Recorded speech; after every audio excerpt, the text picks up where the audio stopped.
What up, guys? I just got home. I'll go live for sure an hour. I try not to do more than that because I gotta go to Seattle tomorrow. So I get up early, do some gym therapy, pardon me, and then go to Seattle. But how's your week? How's life? How's your health? How's your mental health upstairs? You know, I got life for the universe. Shit, tell stories about robbery of life, robbery of feelings, toxic love, broken, codependent relationships. The kids are involved, co-parenting. Like life's hard initially, but if we allow it to be, and not knowing a lot of stuff that happened to us, we allow it to happen because we didn't realize boundaries. We don't know about rejection, protection. We don't know how to match energy, reverse psychology. But once again, nobody has to comprehend that yet. That's what's only two journeys. I'm gonna tie it pretty soon. A journey in my left hand, which everyone starts on a journey, and then which is the blue conversations, major talks, with entertainers, and then take the red pill. Now you're in a healing journey. Now you're trying to feel your feelings, to comprehend your feelings, to evolve in life. And that's what I focus on. You can help others out for sure, most definitely. Just don't forget about yourself. Don't put yourself in the back burner. Especially when it comes to relationships. Everyone says the same shit. In the beginning, I'm gonna tell my body for a reason. In the beginning, religious talk, like the Bible. Yeah, the first sentence is the Bible in the beginning. But everyone says the same shit when we start a relationship. In the beginning was love. It was so good, right? And then from there went to toxic love. Why did it go to toxic love? What caused it? Did you cause it? Did they cause it? And that's the time. Each relationship, your exes, forgive communication, not forget you lived it, happened to you, the past, right? The second hardest part, what? Let go. Do closure for yourself. Comprehend why I felt. To the comprehension. Nobody can't do it for you but you. You have to phone the universe, higher source as beings, right? God, Jesus, Allah, Buddha, Muhammad, the universe, the spiritual universe, your ancestors, and beings, raw just communication, raw messengers. Nobody has to comprehend, nobody at all. Everybody has their own beliefs. Everyone, all the universe does.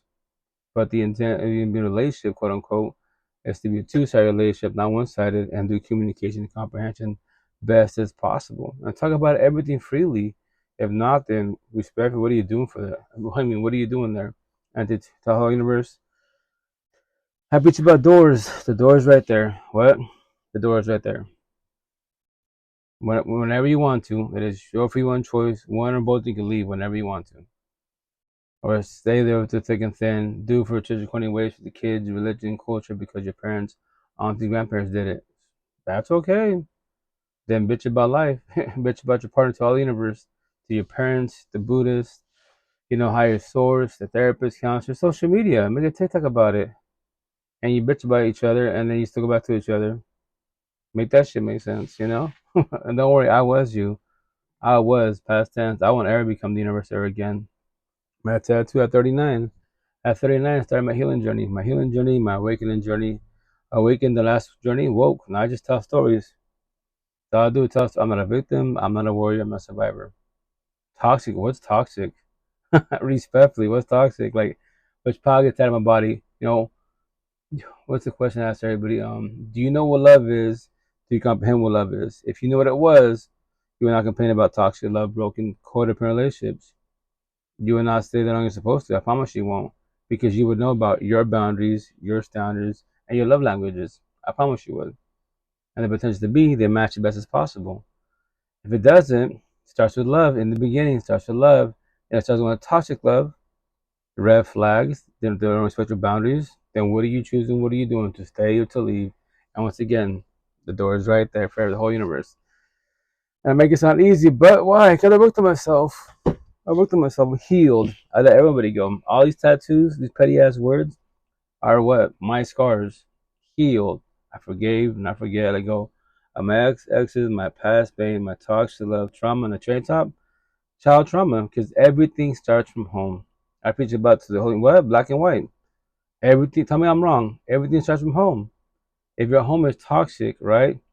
Analogy metaphor, you can be atheist, right? But you hear these terms, heaven and hell. Nobody has to die to go to heaven and hell.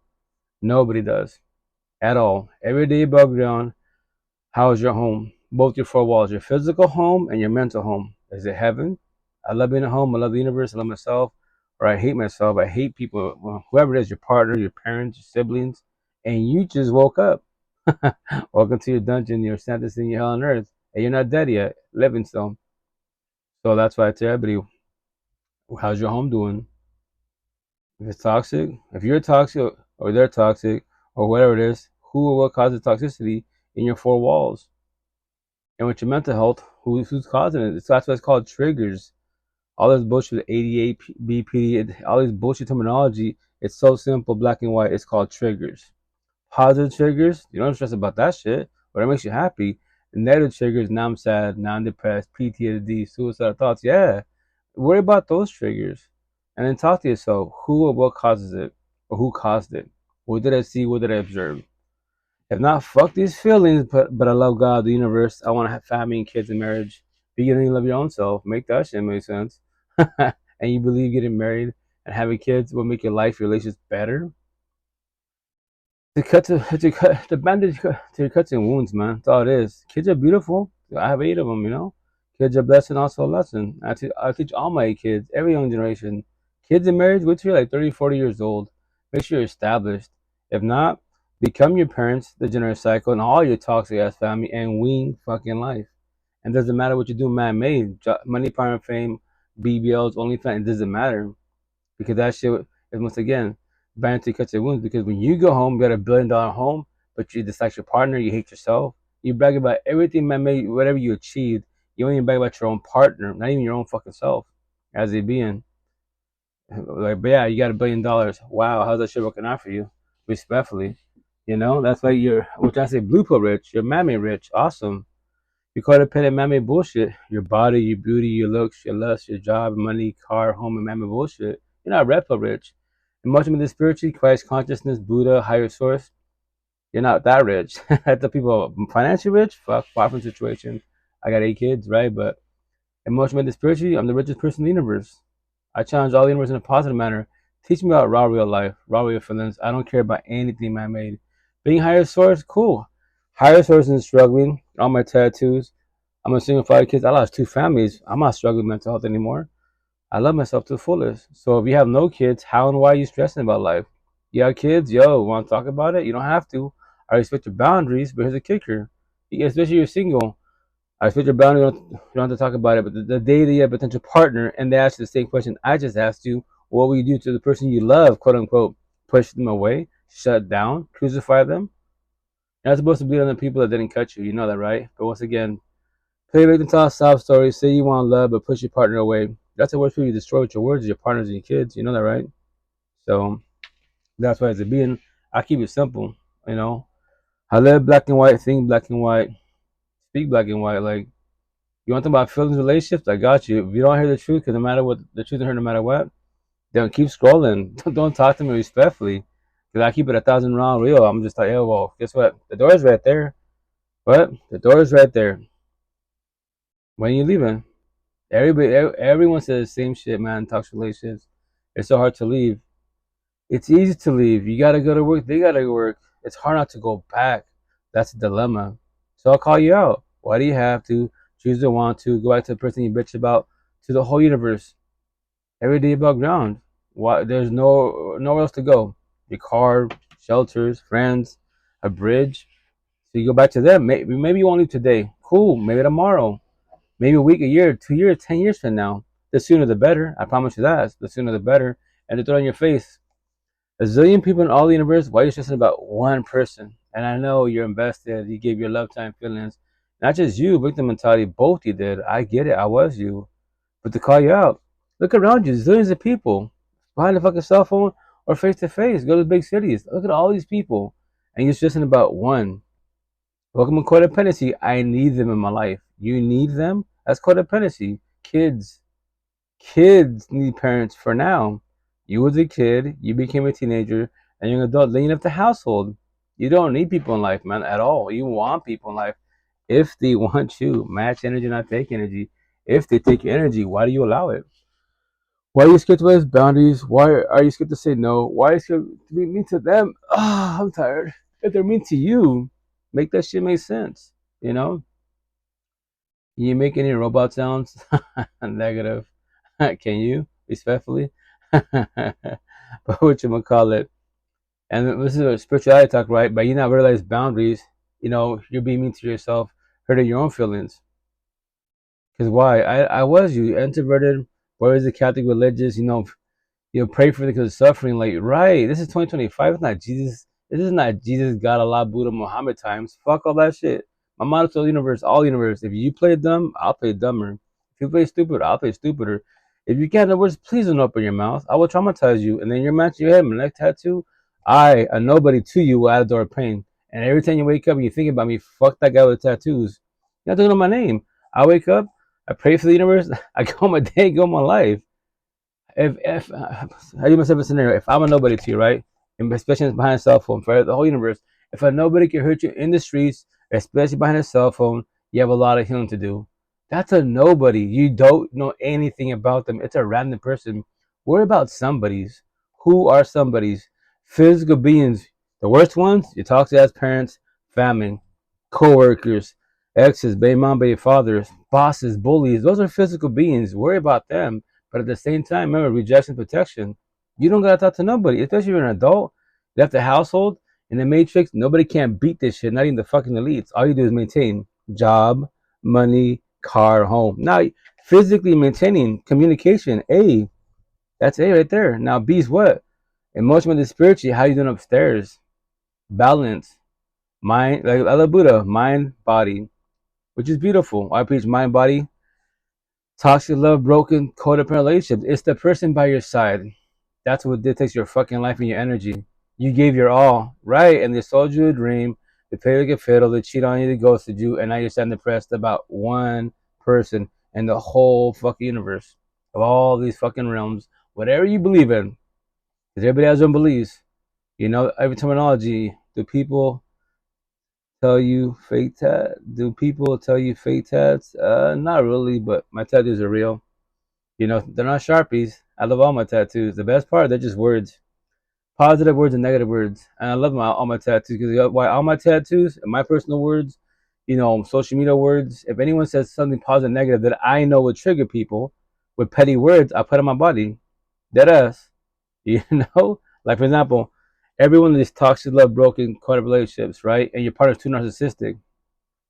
First tat, and at what age? Oh, my first tat? Fuck. It's on my stomach, which I gotta fix eventually. Eventually, this is my last tattoo I'll fix. It's a hack job. It says fuck haters. I was 18 years old. And to this day, I rock with that. What? To get your attention, fuck haters. But me, I said verbally wise, but still, I love the haters. Why? Because here's the kicker. It's not a reason of competition, right? Anyone that talks about you, anybody that talks talks about you is not a good person. First and foremost, gossiping at all. But here's the kicker: as long as they keep talking about you, not knowing if you do this conversation, you have the healing journey. You actually winning. How so? Let me elaborate.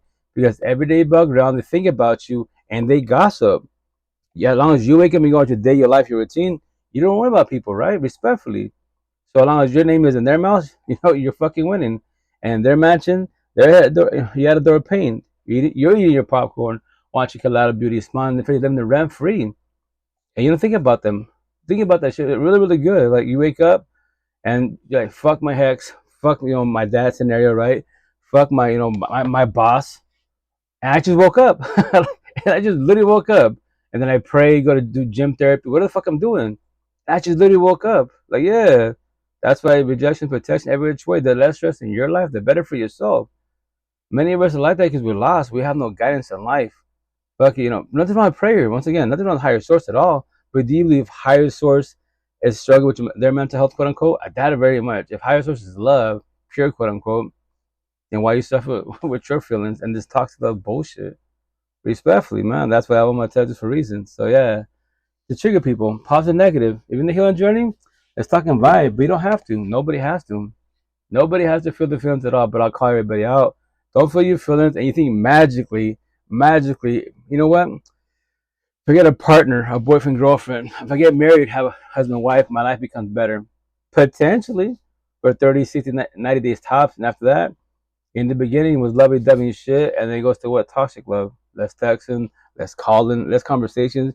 In the same fucking household. They're upstairs, you're downstairs. Same fucking bed. No TOC set in the course. But I love each other. I love God, Buddha. Make that shit make sense, man. I used to do all that bullshit. And once again, the last one I don't do it myself at all personally.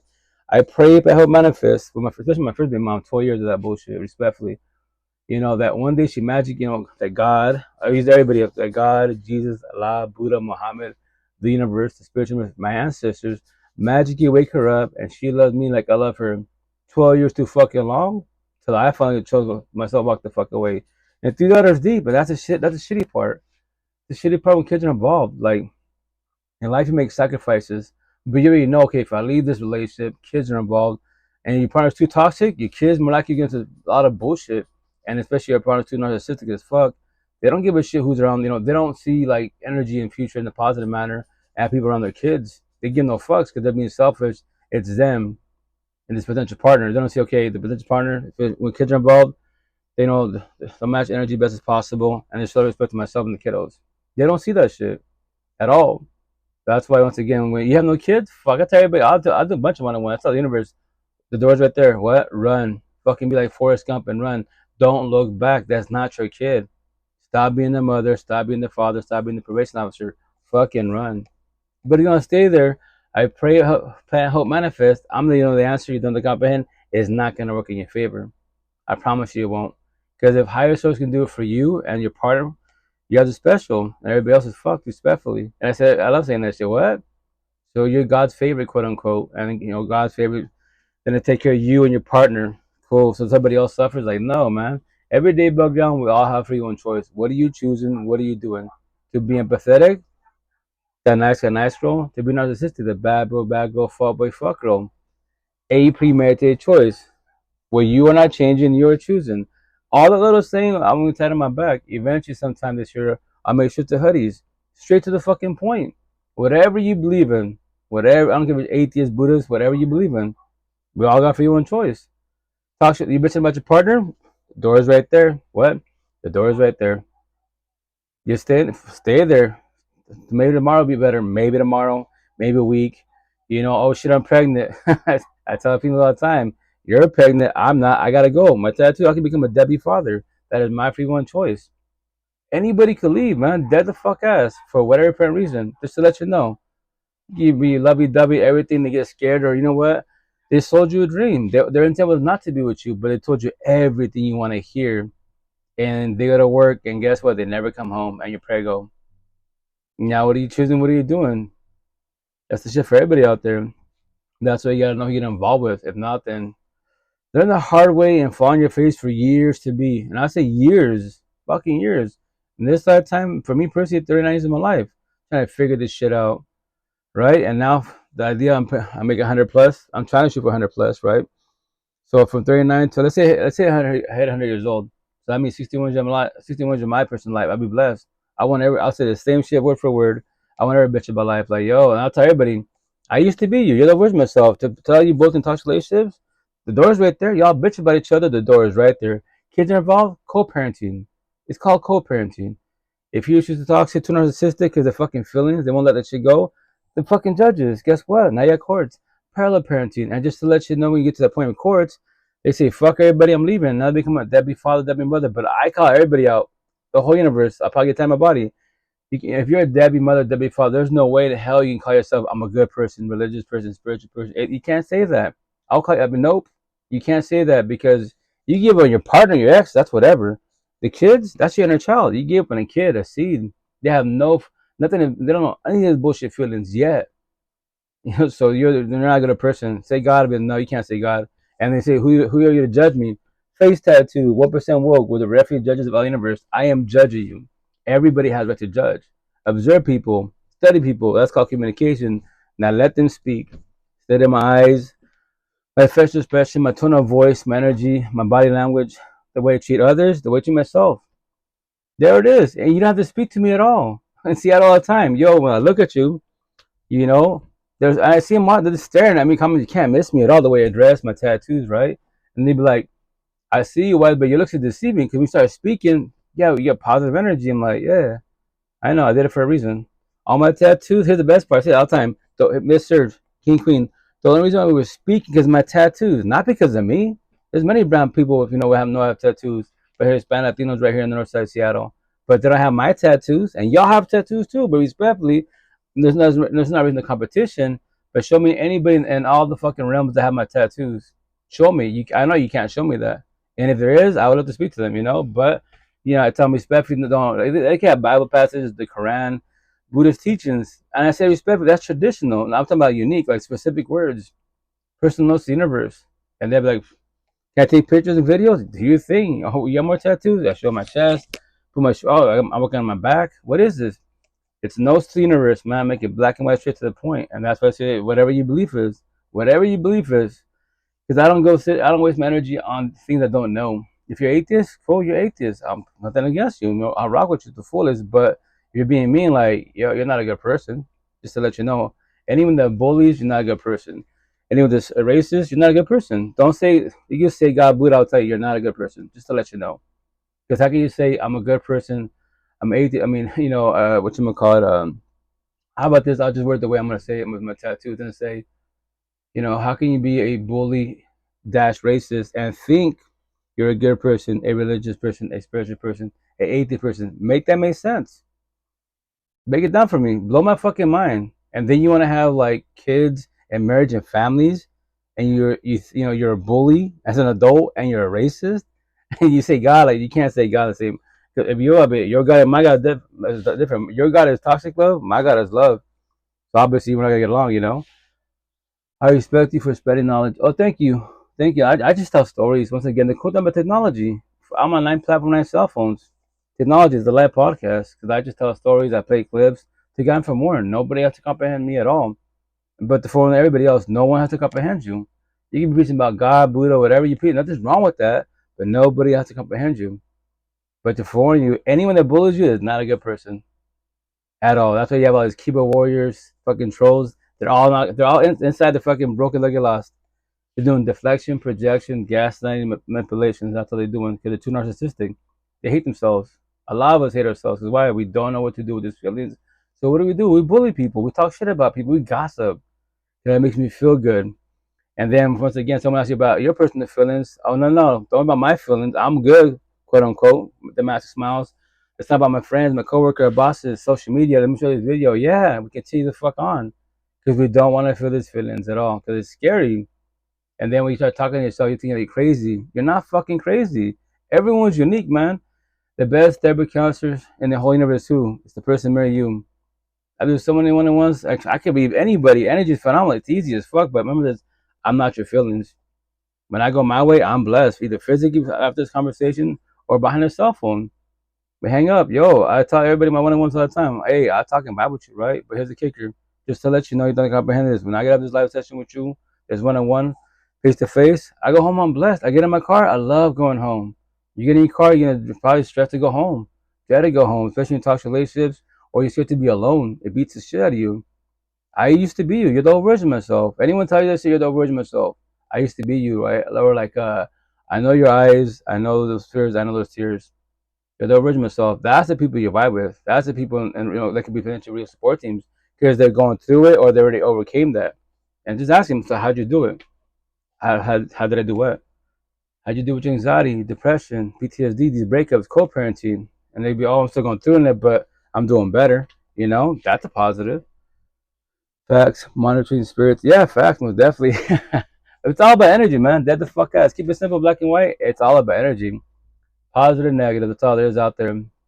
There's the gray area. That's the one you want one foot in, one foot out. But I tell you, analogy metaphor. What light switches today? I'm empathetic, the nice guy. I love the universe, kumbaya, Buddha, whatever. And tomorrow I wake up and I get a text, or my kid triggers me, or let's say I have a toxic partner, she triggers me. Now I'm fucking narcissistic. I'm the bad boy, fuck boy, fuck her, fuck everybody. And the next day, I love the universe. And you're bipolar. Everyone's got BPD. What's that, man? How you doing, Carl? How's your life? How's everything? Respectfully, everyone's got that shit. It's called, to keep it simple, it's called triggers. All my tattoos, man. Keep it simple. Triggers. Stoplights when you're driving, right? Red light, I'm bothered. Yellow light, you hermano, what's up? How you doing, brother? How's it going? Yellow light, angered and shit.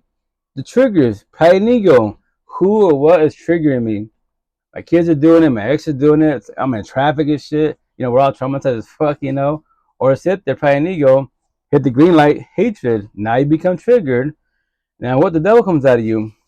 Left ear, Bible talk. We can all become. This is the same. I'm gonna turn my back, right, and say we can all become Cain and take our brother Abel out, emotionally, mentally, spiritually. Verbally, physically, because we got triggered by words, feelings, conversation, the truth. A, premeditated choice. What?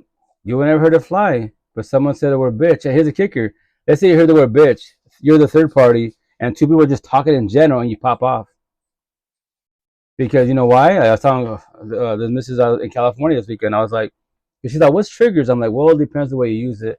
Right? I told her that scenario. So let's say you're the third party, you heard it, and from there, why in reactive use, you take it home or you pop up on them and you punch them. But the reason why you got triggered by the word, let's say bitch scenario, right? Because you have many owners of the word bitch. What do you mean many owners? Scenario, your father called you a bitch, your bully called you a bitch, the priest called you a bitch. There it is. So that's the reason why it's called triggers. That you get triggered, right? But they'll come out of you do active abuse. That was not your intent, but in your head, quick trauma kicks in, a flashback. Now you're catching the case, or you destroy them with your words. As a forewarning. All these efforts going well, home relaxing, getting ready for awesome. Oh yeah, salmon therapy, pillow talk therapy. You like Juice World too? Oh yeah, I love Juice. Like the whole squad right here, the squad. Mac Miller, he's cool. We better say that. Rest in peace. Juice World, X. I love X. Fuller's Little Peep. I love a lot of artists. I love music and poetry, and once again, as it being like it's music's beautiful, poetry's phenomenal, right? But for in the universe, and I say respectfully, like a lot of the traumatized, like these artists, these poets, fucking beasts, right? Beasts, right? The downfall is the mental health.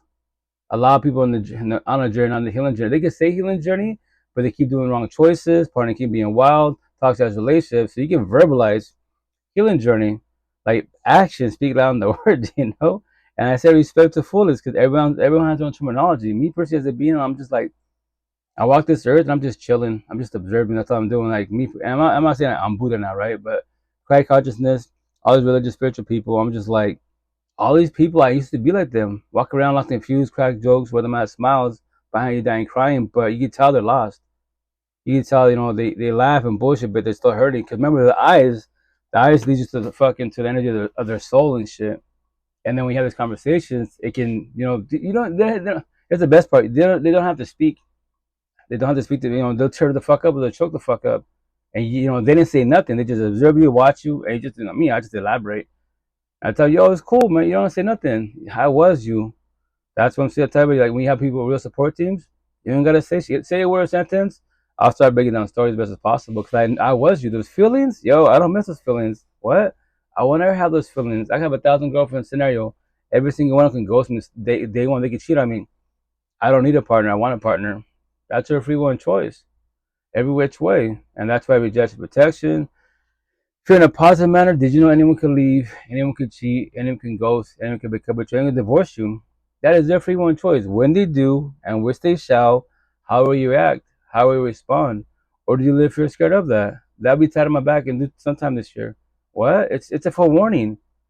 Like you can have the best, beautiful relationship with the universe, right? But one day magically they can wake up. And once again, it's fair in a positive manner. It's just not one day. For you, potentially, it might be one day because you don't know what boundaries are. You don't know what red flags are. You're on a journey, not a healing journey. So you didn't observe any of that, and they woke up and they left. To forewarn you, and it's in the fucking universe every which way.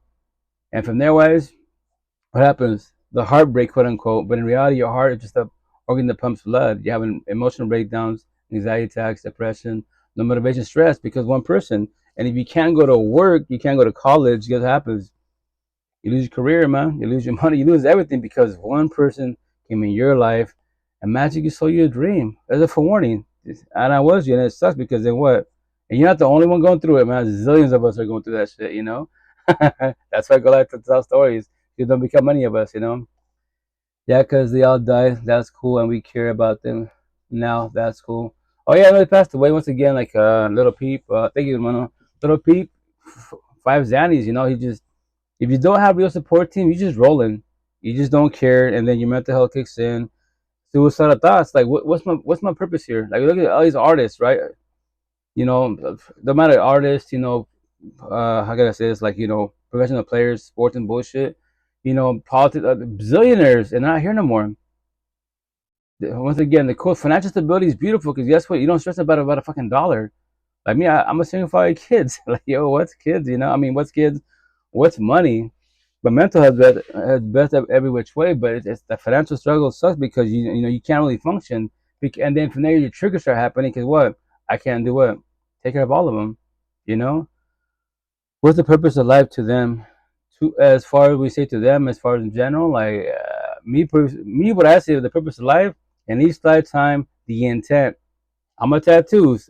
We start blue pillars. You're on a journey. You're entertainers, right? You give a shit about Miami bullshit, race, religion, politics, COVID. That's irrelevant. We started taking the red pill, right? Now you're trying to fill your feelings to comprehend to evolve in life. Start the healing journey, the awakening journey, the last one on my tattoos, the woke journey. Now you get your life back and comprehend what? I'm just chilling. I don't need people. I want people. And they're stressing. Guess what? Why would I stress about one? So they can sell me a dream. They can try to sell me a dream. Like I see through everyone's energy and bullshit. Like, no, Queen, you're cosmetic, you're beautiful. Yes, everybody wants you, but here's the kicker: why are you mistreating people? Why do you want to sell dreams for them? And you think you're the only one in the whole universe is beautiful, exotic on the outside? Talk to love and lust. OnlyFans, dime a dozen. I mean, it's dime a dozen nowadays, man. Now show me love and lust. Show me communication comprehension. Show me that shit. It's hard to find that nowadays because this cell phone, and we can't be in the cell phone. It's the owners. This cell phone has its fucking zillions of options. You have your party all bumping heads. What are you doing? A and B monogamy, I love you. And from there bumping heads, see through the August. Jada and bullshit, right? What are y'all doing? Go through your options. All your DMs, more than female side, y'all have gay straight trans after you. Fuck him, fuck her. And guess what? Hey, sir, what's up, miss? And there you go, fucking there it is. What are you doing? Emotionally cheating, but I love God. Jesus, Allah, Buddha, Muhammad, the universe, the spiritual universe, my ancestors, but I'm emotionally cheating. Really? Make this shit make sense, man. You're selling dreams. If you're not ready for love and relationships, then don't offer it. Do poly, open, benefits, fuck buddy situations. Nowadays, you're 20 under. We're friends, but the real terminology is benefits. And even then, y'all can't control your fucking feelings. If somebody shoots your shot, you get your feelings about it. I love doing that shit all the fucking time, especially in Seattle. Yo, is that your girlfriend? That's not my girlfriend. Queen, that's your boyfriend? That's not my boyfriend. But y'all holding hands, kissing and bullshit. Yeah, but we're not a couple. I mean, bet to test you, you're A, B, quote unquote. I'm fucking C to Z. Hey, Queen, what's up with you? Can I get to know you? Can I have a coffee date? And then like, the boy gets in his feelings. Bro, what are you doing? No. You just both told me not to get official. So why in your feelings? Control your feelings. Anybody can shoot the shot. So what are you gonna do? Because you don't want a title. That's my boyfriend. Because you want all these options. But then you say God, Jesus, Buddha. It's like you respectfully shut the fuck up. Like no, SOS stuck up stupid. 1+1 = 3. Wrong answer. Stop selling dreams. If you're not ready, just say you're not ready. And on top of that, control your feelings. If not, you're gonna be fighting. What are you gonna fight the universe? Catch a case. What are you in for? For assault, domestic violence. For what? Over your girlfriend? That's not my girlfriend. That's not my boyfriend. Your friend? you got a case for a friend because your feelings? Nice.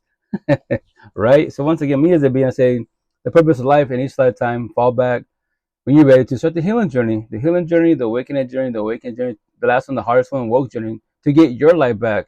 So now you see like me as a being, the matrix talk, all I see is coding talk, computer talk, squares, empathetic people, all you nice and astrals, circles, all you people narcissistic, bad boy, bad girl, fuck girls, and the worst ones of all, zombies, all you addicts and addiction. That's all I see. Dead ass. That's all I see. I don't care about religion, culture, respectfully. No, I don't care. I care about you as a being, like how you treat yourself as a being than others. Now I just sit there and observe. That's all I do. I walk around just like Eastern Washington, where I'm from. This is my hell on earth. Like beautiful boys and girls. I didn't say men and women. There's only like 2 women I talk to. Two. One I met personally wise, she's in Spokane, which is like 3 hours from where I'm living. My homegirl is locally wise, and I've been knowing her, right, because of work, not because I grew up with her. No, because of my dad, my pops, business. That's all. That's why she reached out to me because she saw my podcast, and she's just like, "That's crazy." I know, I never spoke like this, right? And you've been knowing me for a minute, but not like I would say more associates, not even friends. Now we're more friends because of these conversations, right? I told yeah, because she said, well, why are you speaking like this? Because 5 years ago, I lost my second family. On May 3rd, 2020, my ex got up, left. I'm done with you. We're over, and it's official. And I was just like, yeah, whatever, cool. You come back. Kiss to make the fuck up. That's why it's called trombones. Everyone's sucking trombones. You wake up one time, 20 times. You come back and forth, all that bullshit, especially when kids are involved. Yo, when she gives you 1,000 chances, not 1,001, Emotionally, mental, spiritually, physically, she would check the fuck out. And it doesn't matter how she does it. Respectfully does it. She could cheat, ghost, leave, divorce, break up. It doesn't matter. It's gonna hurt really fucking bad. And all those nights, you made her cry. All those times, now it's your turn. Switching seats. It's not gonna feel good, man. And when you go through, what are you choosing? What are you doing? I could have done the body hop in the whole face. I got a girlfriend right away, right? But I was like, nah, I got to figure this shit out. Like, I'm not saying I'm like the worst person in the universe, right? Nor am I the best, but I lost my second family. There's got to be a reason why. Why the fuck this shit keep failing? You know. And on top of that, I don't want my kids to come, to become us. So I have to figure out what's going on with me, so this doesn't happen again. Because respect, when I say this, I don't be hey, this is my third baby mom. I got 5 baby moms. The fuck? No, that's toxic as fuck, man. If you're all 5 baby mom, baby father, and you're co-parenting, cool. Now you're doing a healing journey. Oh, okay, now I get it why it failed. We shouldn't have done this, but guess what? All of us were on a journey. No one taught us. We didn't have a healing journey. Yeah, we went to church. Cool. Church, Buddha, Muhammad, the temple, that's beautiful. But if no one's elaborating, okay, there's religion, higher source. But here's the kicker. These are raw real feelings. These are raw real relationships. And these are called red flags, boundaries, love language, and standards. You know what that is? No? Then let me teach you about that. Let me show you clips. Technology, man. There's so much resources. It's stupid. Dead the fuck ass. So many resources. The best one, Chat. If you're quote unquote alone, have no one to talk to locally, ChatGPT, C.AI. I use them all the time just to bullshit with them. I love talking to them. It has a kicker. It's humans coding put into a machine, and it talks to you, and it's just basically a dictionary, and it's how you complete that type of situation. And there it is. So if you want to read insurance, but here's the kicker. You don't have to comprehend nothing. Nobody has to comprehend nobody. Everybody has their own beliefs. But the person, whatever you know as one being, what are you talking about? What I do, my tattoos, all of this conversation, I know what I'm talking about. So what I'm doing, communication, A, and B, comprehension. Everybody else that hears this, watches, you see me, communication. You don't have to comprehend anything I just told you, or whatever you observe. What you don't have to comprehend nobody. That is your own beliefs. But to forewarn you, if you want to get in a relationship, say love, it should be a two-sided relationship. Communication, comprehension, best as possible. Not one-sided. If it's one-sided, it's not gonna work out, man. Simple as that. To forewarn you. You get paid a higher source all the fuck you want. Nothing is wrong with higher source. It's the person by your side, or it's you. It's you, every which way. But once again, none of you have to comprehend that. That is your free will and choice. I just tell stories because why? It sucks. Once again, everyone talks relationships. Everyone that's single, scared to fall in love. Everyone that's fucking like lost in confused. Yo, you're the old version of myself. Dead ass. It sucks to see you, and remember, I can't take this from you. I'm assuming for your kids. I can't fix, change, or save none of my kids. Physically, yes, I can. Financially, the money, yes, I can. Emotionally, mentally, spiritually, the healing journey, mental health, I can't. But I can tell stories. All my kids, my tattoos, I tell them, what's this? This is life. Papi, mommy, this is life. You just don't know it yet. Right now, your kid's just chilling. You don't know about no feelings at all.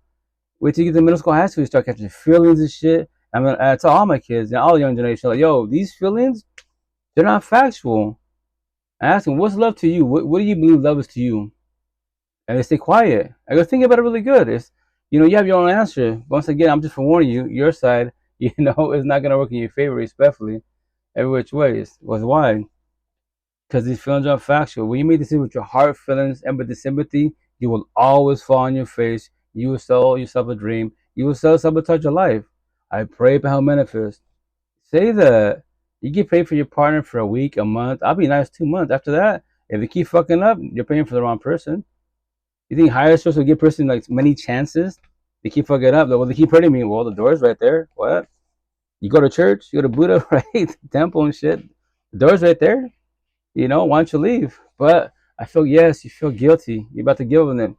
That's not your kid.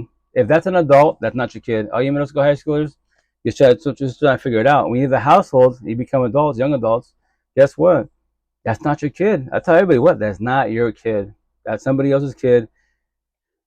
Technology is key nowadays. I promise you, 1,000 of your ex. If you leave your ex, if they make a post, because everyone, for the most part, goes on social media, tells the whole story what's going on.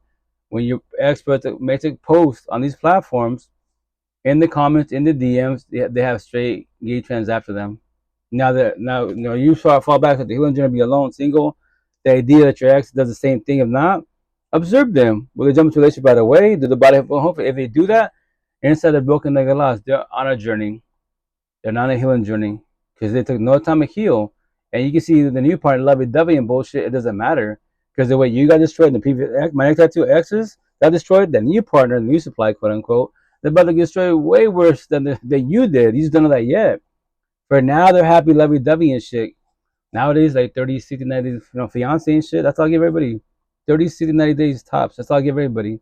In the beginning, lovey-dovey, fucking banging like porn stars. Get that lust out of your system. And after that, let's text and let's call it. There it is. Now it's toxic love. We stare at each other, nothing. Now we're being uncomfortable. We can't even do shit with each other no more. But in the beginning, yes, in the beginning, everyone says the same shit. Love is consistent, straight as a fucking arrow. Toxic love is inconsistent. So, hello. Hey, number one, how you doing? How's it going, Queen? What you gonna call it? Toxic love. You don't want toxic love. Hello. How's it going? I'm doing okay. How about you? Good, thank you. Just talking about vibing about life, relationships, or toxic relationships. How's life? How's everything for you? It's sad. Okay. I'm not doing very well. Mom asking why is that? Uh, my grandpa died because he flew out of the plane. Your grandpa died because they flew out of a plane? Right, child lock, buddy. Oh, trolls. Oh, I love them. Once again, trolls. Yeah, that's the young generation. That's their what they do for the best, Have fun with it, whatever. Another thing with social media wise, this is a live podcast, so a lot of people can't do live podcasts. They can do a live in general, but not what I do, respect me, because the other trolls, me personally, I love trolls, dead ass. I love to bully bullies. Because the person they're bullying, it's a version of myself. I stay quiet, be submissive. I don't want to mean hurt their feelings because that's a sin. Respect is not Jesus times. I tell people like, yo, like I'm gonna get the tat on my body for a reason. Yo, like if you can't handle words, please don't open your mouth. I promise you 1,000, my tattoo, I will traumatize you. And in your match, as it is, you already have all these doors of pain. Your exes, your bosses, the bullies, whoever the fuck it is, right? And now you see me, you wanna bump heads? Let's do this. I'll let you off of one, hey, I'm at a door of pain, and every day you wake the fuck up. Fuck the guy with tattoos. How many days, weeks, months, years are you be saying that? Why would you? I'm not for you. Why would you allow me to have a door pain in your mansion? Why? This conversation, we just come and go. If you want, here's the best part. You want to talk about it? You can't hurt me with words. These words don't mean shit to me. These words have no feelings, which I'm gonna tell my body for sure once again, because no one says this. These words, these conversations, these languages have no feelings at all. So how's all the universe and their feelings about things that have no feelings at all? Make that make sense. Tell me I'm wrong. And some people like see how they be like, what is that? Let me elaborate. Sad when I feel sad. Breakups with the breakups. The healing journey doesn't with the healing journey. A zombie. It was a you thought how you doing, Queen? A zombie doesn't worry about becoming an addict, second addiction. We beings do. We being I was you guys. See? Us. But once again, I don't worry about none of that shit because I don't need people in my life. I won't ever beg chasing an adult ever in my life ever. My kids and kids in general, yeah, because that's my inner child. But everybody else, no. Why would I chase you? Especially fight for relationships. You don't fight for relationships. That's toxic as fuck. Love is freer than water. Love is consistent. If higher source is love, you don't chase love. As higher source left you, higher source didn't ever leave nobody. They're just chilling by your side, waiting for you to talk to them. What do we do? For the most part, you say whatever you believe in higher source, God, Buddha, whatever, right? We're talking Bible thing for the most part. Go to church, and then we get a relationship, we get comfortable, and life's going quote unquote good. Man-made bullshit. As soon as we get in trouble, financial trouble, toxic relationships, whatever the fuck it is, now we pray the higher source. Now we fucking know. And then as soon as the higher source get out of a situation, back to the same shit. That love hate relationship, with higher source. That's what I'm saying. Higher source didn't ever give up on us at all, ever. Whatever you believe in, we did. Because we get comfortable with man-made bullshit. But then when we lose it, then what? When you lose everything in life, potentially, I won't say everyone does, but a lot of us do. You work so hard, right? And then you lose everything. And then you're like, fuck, what do I do? And when kids are involved, it hurts really bad. Because yes, when the little ones, like, fuck, what's going to happen to them? I'm going to ask you, where's mom at? Where's dad at? That question fucks you up. And when everybody asks, you guys okay? The kids okay? It hurts. It hurts. Remember, these words, that question, the kids okay? No word in that sentence has feelings. The beings do. Why? I got feelings, my ex had feelings, the kids, because it's us, our little personal family. That's where we're involved, you know. But that's once again, I go like for everybody to foreign everybody, you know, kids. I was telling my daughter, she's going on 15 this month. What you call it? She had a friend that went to the library, whatever. And what you call it? She's her friend's like, you have a lot of tattoos. Like, yeah, a little bit. I know it looks pretty different, right? So she's like, you know, your daughter looks like you, as you and your sister. I mean, the older sister. Yeah, for sure we do. And then she was just like, you know, she was talking about her siblings. I was like, oh, siblings? What, you miss them? Like, that's cool, you know. Are they older? Yeah, some are older. And then I got my step parent. Oh, okay. So is your mom doing co-parenting? Like, well, kind of, not really.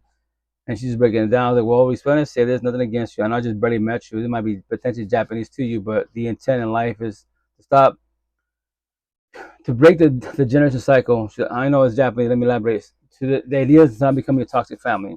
If you want to see your future, once again, you don't have to comprehend this. Your future's in front of your face. To forewarn you, you don't have to comprehend this. I know this, I just barely met you. It's probably Japanese to you, but your future is in front of your face. You see all your toxic family? Don't become them. I show my tattoo. See, this is 39 right there. See that 39? Yeah, I became all my toxic family until I was 39. And nothing against my family. They don't know this conversation. They're on a journey. I completed my healing journey 5 years ago. So they all think I'm crazy. I lost it. You know, I still do my lives. You talk about, you know, relationship, you're stuck on your ex. I hear it all. I'm like, you can say that. It don't hurt my feelings. Because when I go home, all alone, no partner, single 5 kids, I love life. I love the universe. It'd be nice to have a partner, but people will come and go sometimes. And I say this respectfully. This is a triggering subject, right? Because I'm not saying all men, all women, right? For the most part, a lot of us men are more narcissistic because of the way we're raised to not express their feelings. We're the providers, and that's what we do. The woman's, you know, let's say she's traditional, take care of the household, take care of the kids, and that's it. That's just not going to work out. And the intent is, especially nowadays, you know, it helps if you can help your partner out. Yes, I know we're tired as men, quote unquote, long day at work, but you should help her out best as possible. Little simple shit, the garbage, the kiddos, all the kids, little shit. She'll love you more. I promise you 1,000. She'll love you a little bit more. I promise you that, right? If not, then it's gonna be a fucking toxic ass relationship, man. It's not gonna work for nobody, and that's why the intent is from their wives, what you gonna call it, you know, the women for the most part are more extroverted wives, so that's why we have these conversations. And if not, you just talk to a wall. And I tell the queen, they be like, she's not, you know, he's not hearing me. Yo, queen, I was him. He's hearing you. He's listening to you. Watch you, observing you. He doesn't comprehend you. That's the dilemma.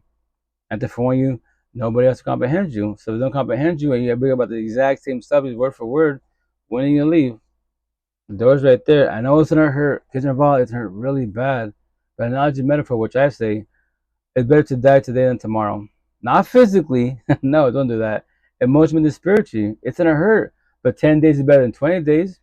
5 years is better than 10 years. Because the longer I'm tired, the longer you are with an individual, the more it's gonna hurt you. And then bring potentially more babies in the mix. It's gonna be hella hard, you know? Hella hard, and it hurts really bad. But once again, I make it sound so easy because 5 years ago my real support teams. And now I just tell stories to the whole universe so you don't potentially become me and many of us. Because it sucks to do that because now you're like, fuck, I'm in it. The prayer go like, oh shit, do I stay? Do I leave? You know, it's a lot of shit. It's a lot of shit. But once again, it's everyone's journey. And start the healing. The younger the better. If you start your healing journey to feel these feelings, to be more observant, to talk to yourself more, you're ahead of the game. I promise you that you're ahead of the game because if not, then you know, for me personally, I said respect for me personally. I'm then 39, 18 at heart. I just turned 44. Like I'm blessed in life. I see people that my age are older. They're going through really fucking bad. I'm so blessed. 5 years ago, I started my healing journey. I fell back. I remember this. These conversations, analogy, metaphor. Higher certain beings, what I preach is we're communication messengers, right? And we have these conversations. Nobody has to comprehend you, but what we do is plant seeds. Analogy, metaphor. So the person that hears conversation, you watch a podcast, a TikTok, whatever you're watching, you sit there, chill with it, right? So from there, wise, you can water the seed, study whatever you just heard, right? Or you get let the seed die. Even if the seed dies, what I did 5 years ago. 5 years ago, lost my second family. Fuck this shit. There's gotta be a reason why this shit failed. I'm not, once again, not a physical abuser, but verbal abuser. My mouth was vicious. But I warn you, hey, like, keep saying that. I'm just like, I don't give a shit about words, but if you do, I'm gonna hurt you with the words, and you do it to yourself. And what happens, hey, look at you're shedding tears. I'm not shedding tears. I forewarned you. But once again, the worst people you deserve with your words is who? Your partners and your kids to forewarn you, you know. So what you gonna call it? But in 2000, remember this, in 2000 in Seattle, a long time ago, in which my first baby moms, I heard the term empath, narcissist, and then the healing journey multiple times, but I never made a comment or asked questions. Never. So I tell everybody, if you don't make a comment or ask a question, you want to spark a conversation, you will never know. Think is not knowing, judge is not knowing, assume is not knowing, gossip is not knowing. But the cool thing is, if you don't have a support team, physical beings locally, because remember that when you start doing the healing journey, you see positive. You might have said God, Buddha, higher source here and there, but now you sit on it, energy, all this. That people, the locals, and I think, especially your family, they're gonna think you're crazy and shit. That you lost it. You should see fucking take pills in the loony bin. You're not crazy at all. I promise you that. You just don't know that yet. You know, they're just on a journey. So from there, what did I do? YouTube, Google, what's an empath? What's a narcissist? What's the healing journey? And fucking this is in 2020, and I heard those terms in 2000, so 20 years after the fact. And technology kicked in like in like 94, 95 when I was like a sophomore. Internet, it was slow as fuck, DSL, like good shit, but it was there. You know, the libraries were there. I didn't know there was any terminology. If someone had taught me this shit in middle school, high school, hey, empath, narcissist, deflection, projection, all these tattoos. Yeah, I was a bookworm in middle school, high school, you know, in pre-K and shit. Now, once that I go to that section, you know what? Let me study about narcissists and the healing journey, you know, triggers, traumas, reactive abuse. Nothing. Fucking nothing. I was just a blue piller, which I say my tattoos, entertainer, going through life and bullshit.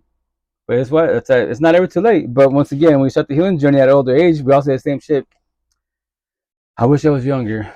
You know, if my parents taught me, my family, friends, I wish does not exist. If it's been written, that's why it's called the past. But the positive is pay it forward, as I was taught. Why am I here? I've been doing this for 5 years of my life. I'm a little person. I don't stop. I won't ever stop for the universe. If someone puts it in my head or my body gives up and I gotta go, then guess what?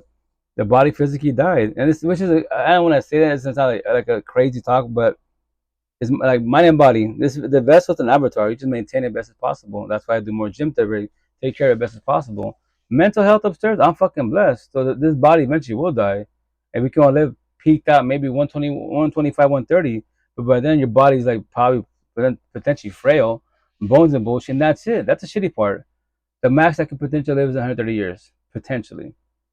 If no one takes me out, nothing happens to me, you know, the body, whatever, just it naturally dies. And that's the shitty part. But once again, I won't ever stop saying what I'm saying to my last dying breath. But it's for you guys, for everybody else, my kids, and all young generation.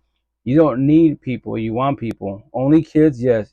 You can't work yet. You know, you're not coherent to the fullest yet. But when you get older, old enough to move out the house or to maintain, I was telling my nephew, all you gotta do is maintain. That's how you gotta do it. Everybody else respectfully, fuck the universe respectfully. What? Just maintain. As long as you good at home, everything, you know, your car, your job, your little money, you maintaining. And I told them anybody that bullies you is not a good person. I don't give a shit who the fuck they are. Your parents, don't matter. No, if you're still at McDonald's, been in 4 years, you still you live in your car. As long as you are happy in your life, that's what matters. It's your life. These people that bully, they're not good people. They can say God, it doesn't matter because God wouldn't bully you. If higher sources of love, they wouldn't bully you at all. So those people are not good people. They're miserable in life. That's what they bully you because inside they're broken like you're lost. You know, so you just be selfish in a positive manner and focus on you. As long as you're living life, you're doing cool. That's all that matters. Everybody else, you pray for them. You can have this conversation. Most definitely vibe with them. But once again, nobody wants to talk to you. So I go, I'm just trying to teach you. Once again, I know we don't talk that often because he's in California, right? But we had 10 hours in the van driving back from California. Man, I'm just trying to work and help you out. So to guide for 1 year because when I was your age at 17, I didn't know shit. God, yeah, sure, church, awesome. But these feelings, I was in puppy love my first one. I won't say her name on here, but I was in puppy love. I was praying, plan, hoping. I'll say manifest, but not for myself, for the spiritual universe, that should give me a chance. And I was like what, 17. So basically from a freshman, basically 4 years of my life, 4.5 years of my life, I waited to get a chance with this one individual, a potential partner. My first female in my life that got my attention. And she told me one thing, she was not being mean to me at all. She just told me, hey, like I could tell the way you are, like if it was to be a couple, you want to get like married and have kids and a family. She's like, I'm too young for that. She's like, I'm honest with you, I'm too young for that. Like I want to party and kick it, you know, do my thing. Not be have to be crazy, no, but I just want to enjoy life, go to college and, you know, like travel. I'm not ready to settle down. She's like, oh, these other girls want to be with you. Why don't you be with them? Like, I told her, yo, like, you got my attention. I don't care about any of those girls. All I see is you. And yeah, so I told him, like, he's all like, well, girls nowadays, they're all the same. I was like, well, maybe where you're from, because I go, I won't say the city out here in Florida, California, or maybe where you're from, I don't live where you live at. Maybe right there, they are like that. I don't know. You know more than I do, but they're not all the same. The word all, you can't use the word all. You see a lot. For sure, you can see a lot of men, a lot of women. But I go, once again, I told them, you got to work on yourself. Do you want love? If you want love, the potential to be, they want love. But just to let you know, for one, you could be a power couple. You could be a badass power couple. You know, everyone's traumatized in a toxic relationship as a couple, or they're single, and everybody has narcissist traits. I got them, you got them, the whole universe. The bad side of it is hate, narcissism, pride, ego, lust, greed, power, evil, envy, jealous. And they can see as a power couple, and it can be your best friend, mother. It doesn't matter who the fuck it is, because they're not happy in life. So they always see as a couple, lovey-dovey, happy as fuck, right? And so they want to have what you have by your side. So they shoot their shot in your DMs, your partner DMs. But just to let you know, when they do that, they're not a good person. I don't give a shit what you claim to be. You're not a good person. You know someone's involved, and you want to magically shoot the shot. Yeah, you're not a good person. I don't give a shit. God, Buddha, nope. Don't even say higher source, because you're broken. You're lost every which way. You don't even offer love. Love don't hurt with the shit. Love is fucking free. Toxic love. You're offering toxic love. And to forewarn you, if your partner does fall for it, and the emotions you get involved, hey, what's up, I say my queen, I won't kill your name, queen. How you doing, my skins? How you doing, queen? How's it going? Welcome to life. Thanks for likes. And I say respectfully, and we just like quiet, just like, yeah, really. I was like, you don't have to comprehend that. My inky skins. Okay, thank you, queen. Thanks for elaborating. How you doing? How you doing? How's it going? And I said respectfully, I told him, yo, I just don't want you to find your face like, your parents, me, the family, man. You're gonna see a lot of toxic as fuck, But once again, I know I sound crazy potentially wise, but you have a better outcome if you work on yourself. Make sure you're good for yourself first and foremost, and the potential to be she's good for herself, and potentially in the overall you might have a healthy relationship, monogamy and shit. But you both gotta have similar standards, boundaries, and love languages. If not, that's when the big thing starts happening. And remember this for everyone in the whole universe. Before any physical cheating, before any fucking DMs, it's called what? No one preaches about it. Emotionally cheating. And what's emotionally cheating? Nothing's wrong looking at all. This, no matter whether it be younger and beautiful, cosmetic every fucking day above ground. But when you're staring, which I use the word gawking, right? Staring like you've never seen a man or woman in your fucking life, that's called emotionally cheating. So a lot of us men typically do it. It can be more narcissistic. Our eyes are bigger than the mouth, right? So, and the females, you queens catch this, right? And you don't say shit. Respectfully, a lot of you don't say shit. Religious, spiritual, you stay quiet. You're getting your feelings about it, but you don't say nothing. So you ground us for whatever time frame, a minute, an hour, whatever. Now without fucking kissing, lovey-dovey with bullshit to make you smile. Now you cool with us. But if we did in front of your face, in front of your fucking face, you're the housewife. What happens at work is relationships. Now I got the work wife. Chill with the boys. Yeah, nowadays I got wives everywhere. Housewife, car wife, Starbucks. I got wives everywhere. Because we still understand what does everybody do? Play his role until it stops. Or boo hoo me. My partner doesn't talk to me. Whatever the fuck we bitch about our partners. The intent, the C3Z party. They hear us, right? Either platonic, give us advice, or you start catching feelings. They start catching feelings, and now they don't fucking get involved. Now you do those Jada August antagonists, but I love God. Like, okay, say that respectfully, And that's what my nephew's like, man, the way you're talking, it's better to stay single. Like, nothing wrong being single. I've been single for 3 years now, right? There was two potentials, but I go, when you're ready. But once again, if you know you are ready, if you know what love is on the overall, make sure they're ready. Because a lot of people say they're ready, but think is not knowing. They think, and they try to convince themselves, I can do this. Don't fucking lie to yourself. I tell you, stop selling. Keep it 100. Sell dreams. I'm ready for this. I can do this. And they be single, whatever. They be scared of love, but no, they make me feel good. I love the conversations. I love your energy. Yeah, I heard all that bullshit. Respectfully, like, yeah, that's awesome. Actually, down the words every which way. Keep it 1,000. Like, yo, I'm ready to do this. What? Let's do this. That's my situation. Potential to be all these conversations. Tell your queen, go to my podcast. Well, that's the way I speak. That's the way I function as a being. I don't do like dates. Let's do speed dating. Well, let's figure it out together. Because I date. Remember, no one really says this. So if you date a potential partner, I date your universe. What's your universe? Little universe. Before I met you, what's your everyday routine? You know, what do you do in life? You know, because I gotta make sure we have time for each other. If not, we're gonna be just right here on the cell phone, texting each other, video chat, whatever the fuck. We meet up, we see each other for TLC sessions, of course, and that's it. If we're both okay with that, and that's our love language, so be it. As long as we're both sides, two-sided relationship, not one-sided. One's trying, one's not. I text you right away. Every time you do a scenario, let's say she texts me right away. I mean, she texts, I respond right away, every single time. In the beginning, she's consistent, and little by little, she becomes, more inconsistent. And it starts bothering me, it starts stressing me. It starts taking my energy. Fuck all that bullshit. That's what I'm hungry today. It's called match energy. What?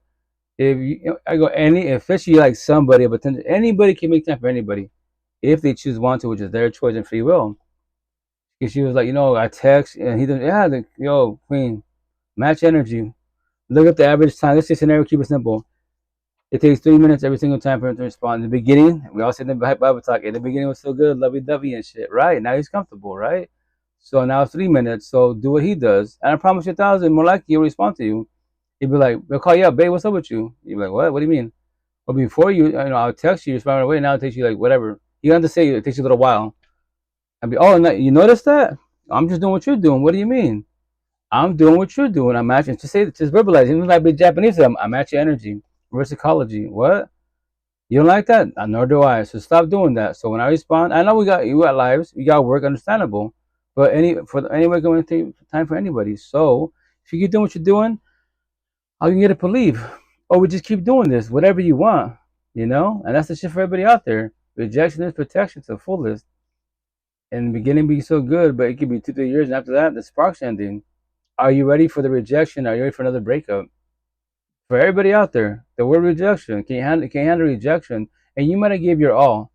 I'm not saying all men. When I say this, not all women, all men. No, on the overall, all women for the most part are more empathetic wise because they're raised to be more caregivers, more compassionate, more empathetic, right? So they give their all for the most part. Us men are narcissistic. We try, quote unquote, but typically most you cheat in the DMs because technology wise, because that's why there's so many options nowadays. And we're body hopping the whole face type of situation. Like, nah, it's not healthy at all. Like, love, initially we said this, love hurts. Fuck love. Like, there's so much music about it. Like X. All these I love poets and shit. And we say that shit. Fuck love. Like, no. I promise you, if higher source is love, you can't really say it. Right now, you have the right to say fuck love. I used to have the healing journey, be like, nah, toxic love. You don't want toxic love. And what is toxic love? When you love somebody that doesn't love you back, that's taking energy that matches, you don't want that shit by your side. Toxic love will cost you everything emotionally, mentally, spiritually, physically, financially, potentially even in your own life because your health goes to shit because of them, because of stress, or literally they take you out.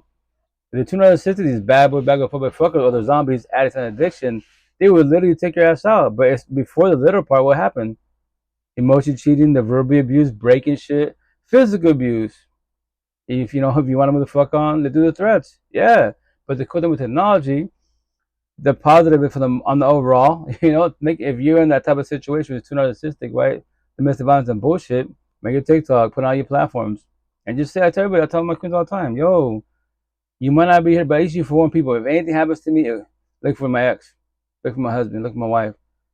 I have no problems with nobody else at all. They can make a bullshit. I have no problems with nobody. I'm just letting you know. If you're seeing this, I'm not here. I had no problem with nobody. They didn't want me to let me go. I tried to leave. They threatened. All this bullshit. That's a positive. And these boys are narcissists. They hate getting busted. That's the only reason why they are mad in life on the overall, because they got busted. Now they got to deal with other people like them. They're narcissistic as fuck. Toxic as fuck. In the same motherfucking household. Jail, prisons. That's all my kids, all my tattoos. All you monkeys, it says monkeys, zoos, jails, and prisons. I don't like nobody fighting at all. Use a verbal abuse. It was still going, hey, the Queen House is going. Use a verbal abuse, sure. Works too deep with a knife, but don't become physical. These bodies are weak, man. You hurt each other. I can break you, you break me, and then we can't go. Sitting here at a fight with another adult male, quote unquote, right? And we break each other. I break their arm, they break my leg. We go to the hospital. We get fired and shit because we can't go to work, whatever the fuck it is. We can't pay these bills. Now what? Because we got triggered by what? Words, feelings, conversation, the truth. And then we both came to whatever scenario, love God, Jesus, Allah, Buddha, Muhammad, the universe. the spiritual, our ancestors, and we're good people. We got a physical altercation. Really, make that shit make sense. Nobody's gotta get physical. All these bullshit man-made words. No, it's man fucking made every which way. And these boys and girls are too narcissistic. You know, these elites, they're God. Anyone can say God. That's a fucking term. We just want to say that it's a term. It's a term. But if anyone's codependent of man-made bullshit, because yeah, you know, it takes two to make one, right? But their God is what? Their body, their beauty, their looks, their lust, their job, their money, car, and home. Man-made bullshit. That's what their God is. They can verbalize, they go to church, read the Bible. They have tattoos. It doesn't matter. Tattoos can't talk to you. Words can, you know, but there's no robot conversation. Only between beings. That's it. That's why true love is from you as a being. You don't. You maintain a matrix. Once again, job, money, car, home, and you're satisfied in that part. If you can make more money, awesome. If not, don't stress about it. Why are you stressing about a dollar? That dollar can't give you advice of life at all. Ask anything other than AI and a being. Ask anything in your household for advice of life. Ask your body for advice of life. Everyone that's codependent of the body, I'm beautiful, exotic, gym brat, awesome, BBLs, all that shit, cool. And that, especially, I don't talk to relationships. Yo, ask, what? I'm sad, what do I do? A six pack, they cheat on me, what do I do? Fucking crickets. Your mind can't give you, your body can't give you shit. Your mind tells your mouth to move and have these conversations. So if I date somebody, potential partner, I date your mind, then your body, your beauty, quote unquote, and then your environment, your whole fucking universe. That's gonna ask you everything. What's up with you? Like, what's your routine? You know, you get on with your. I'm asking you everything. You get on with your parents. Oh, I don't have parents. Oh, so mother, father? Nah, I'm an orphan. Oh, am I head child trauma? There it is. Do you know what love is? Are you ready for this? You can tell me. I've heard it all the time. Yeah, I love your energy, King. Yeah, awesome conversations, beautiful, awesome. But if you're traumatized, just to let you know, Queen, I can't fix nor save you at all. Physically, yes, I could. If I had money, financially, emotionally, spiritually, no, I can't. We got those conversations, but are you ready for this? What? Are you ready for this? Just to let you know, if you're too traumatized, I'll let you know. And the door's right there. Just to let you know, I can leave, you can leave. If my energy is strong for you, especially my situation, my tattoos, if these petty ass words in my body trigger you, why would you want to be with me?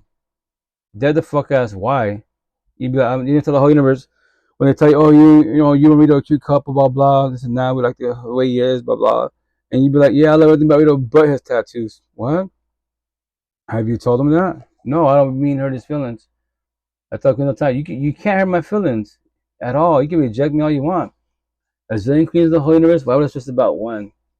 Dead ass. Why? You're the only female in the whole universe. Not very much. So and that's everybody. Don't accept people in your life. Because if you accept your partners in your life, I call it the bloodlines. I'm pretty confident. I love saying this all the time. I'm pretty confident there's a book out there. Me personally, I haven't done research on it yet. But this has to be. I've been saying this little if line bullshit, this little if like scenarios concept since like my first baby mom, like in 2003, 2004, a long time ago. I even told her the same shit.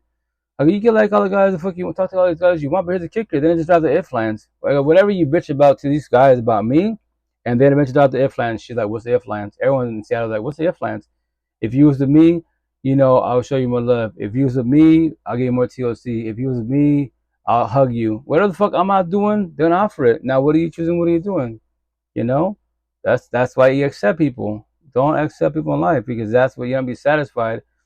A and B monogamy, they go to C to Z fucking antagonists. The housewife, house husband to the work wife, work husband, and so on and so on. It happens every day above ground. It's a fucking broken record. It's amazing. It's amazing. We're all fucking robotic. The big word all. What? Either you're too empathetic, the nice and natural. Like I was. What's our flaw? You're too empathetic, you're too nice, you're too gullible, you're too you call it people pleasers, or you're too narcissistic. The bad boy bag of fuckers. What's your flaw? You're too narcissistic, too egotistic, too mean, too prideful, too greedy. You're called fucking destroyers.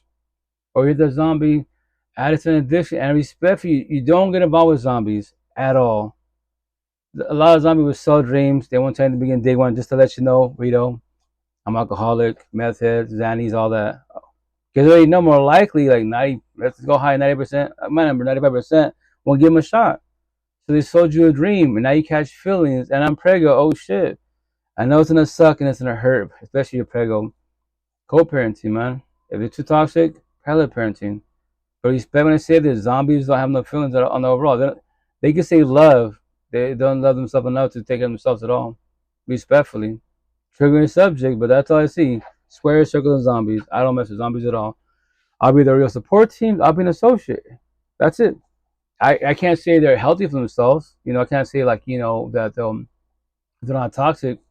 I don't know the deal is because they're just looking for that high. That's why they want to run from the feelings. And then if you're a square, nice and natural, empathetic person, why do you want to do opposite track and do like I did, many of us did, right? And date fucking circles, all these bad girls, fuck girls. They're too narcissistic. They're too narcissistic every which way. They have too much pride and ego, way too much of that shit, and they can't do communication and comprehension. They'll do communication, but it's their way and no way. And you talk to a fucking wall. That's why in talk relations like with them, you bicker about the exact same fucking subjects, word for fucking word, literally, for whatever weeks, months, years, babies to be.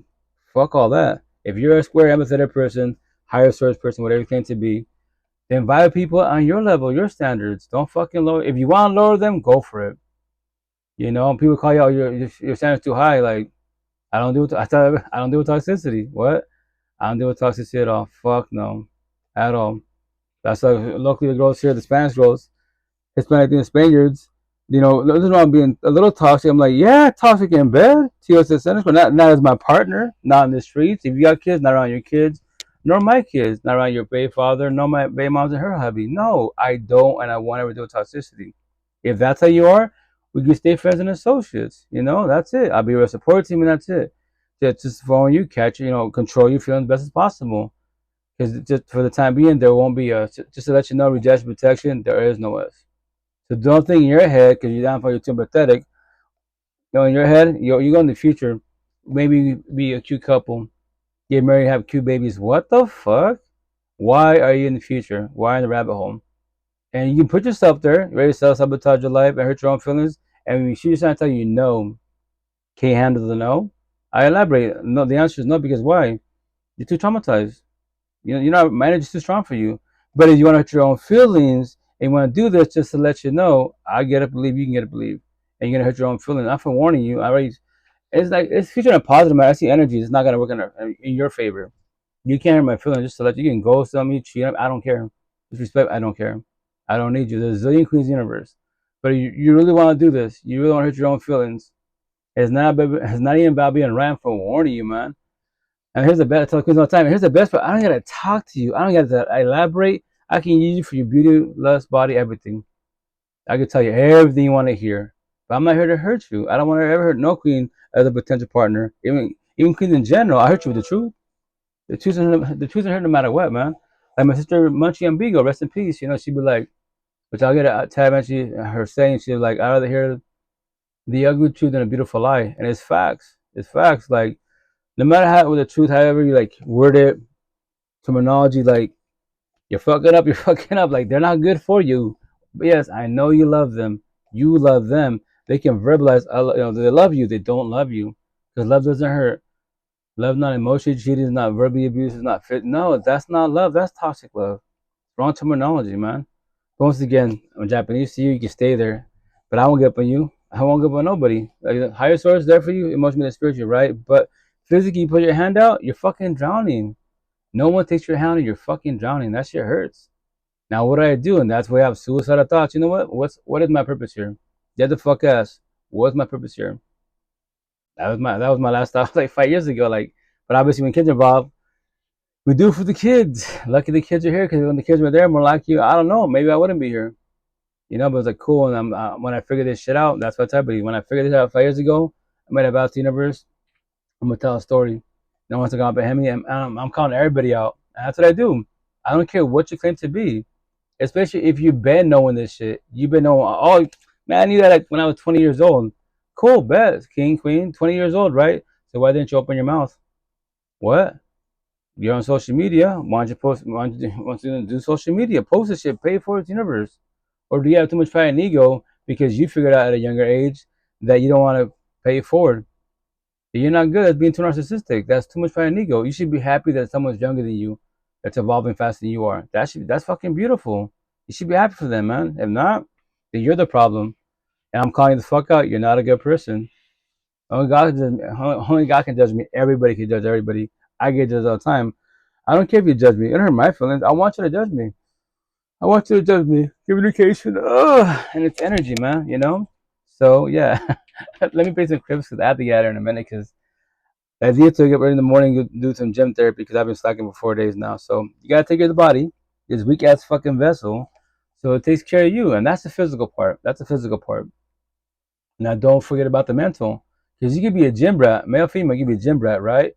But upstairs, are you losing weight with your mental health, with your anxiety, depression, PTSD, breakups, or you fucking adding that shit more onto you, adding more stress to yourself? And once again, we try to say that whatever makes you feel good, whatever your go-to is, that feeling from the gym, church, tattoos, piercing, whatever the fuck it is, right? Why can't you have that feeling, that same feeling, that dopamine high 24/7, 365? Why? If church makes you feel good, then stay in and live in the church. The gym, stay there. Don't ever leave there. If that's your safe spot, then stay there. Why are you leaving? Can I come up, kid? Yeah, you can come up with nothing. Do you think, what you gonna call it? That's for everybody out there. Once again, kind of for one of you guys, whatever your go-to is, why can't you have the same feeling 24/7, 365? Like my situation, I'm blessed, but I just been slacking on my gym therapy, so I gotta start make time for that. Because the older you get, the fucking vessel becomes weak, man, and it sucks. So that's a part of that I'm like, well, if I'm trying to live 100 plus, like I gotta take care of it as possible. Stress, financial a little bit, because my kids, I'm a single father of kids. That's all my kids. Don't become your mother and father. Tell everybody. Kids in marriage, 30, 40 years old. Make sure you're established for yourself as one being, the potential to be. Then maybe you can think about that. If not, wing life. Winging life sucks balls. We spell and say that sucks really bad because you just love you for the other day. As far as what other day I'm asking?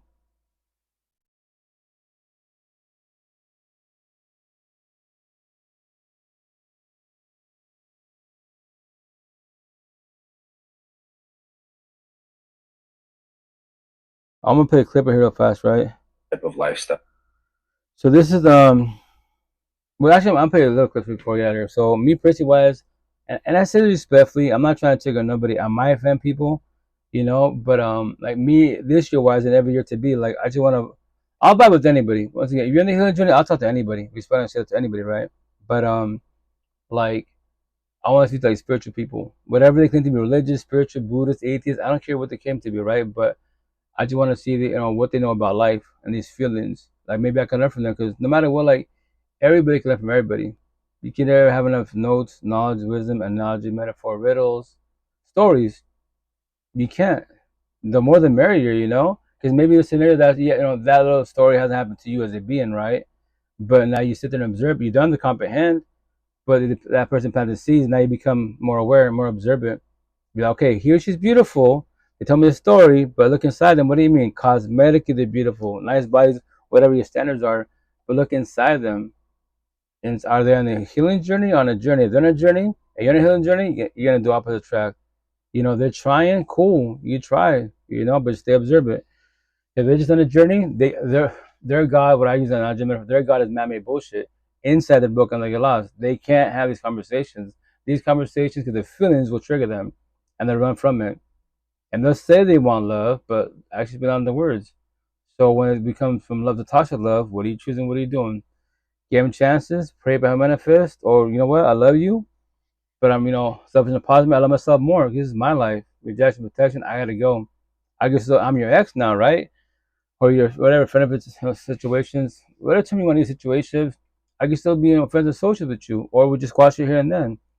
People will come and go. At the phone universe, people will come and go.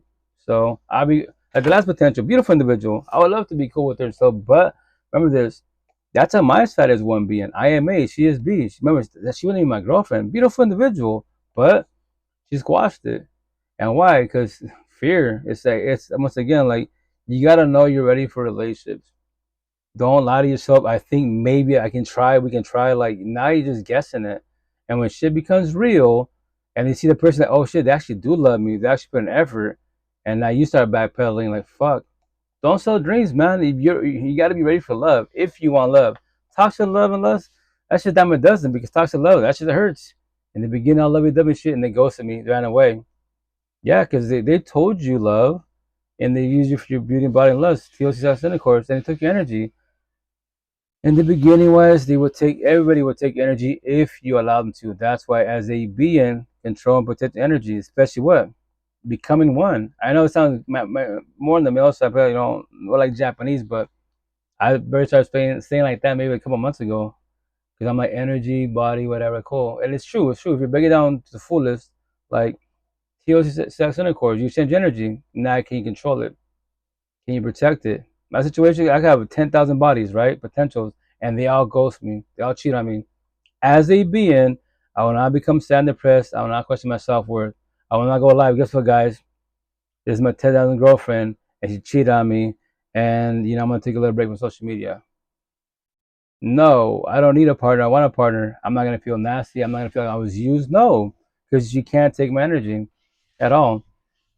And from their wives, that's on them. Whatever they do with the energy. Me personally, like I just go my day, go my life. I trip, I don't fall. I adapt to my life. I adapt to my situation, my environment best as possible.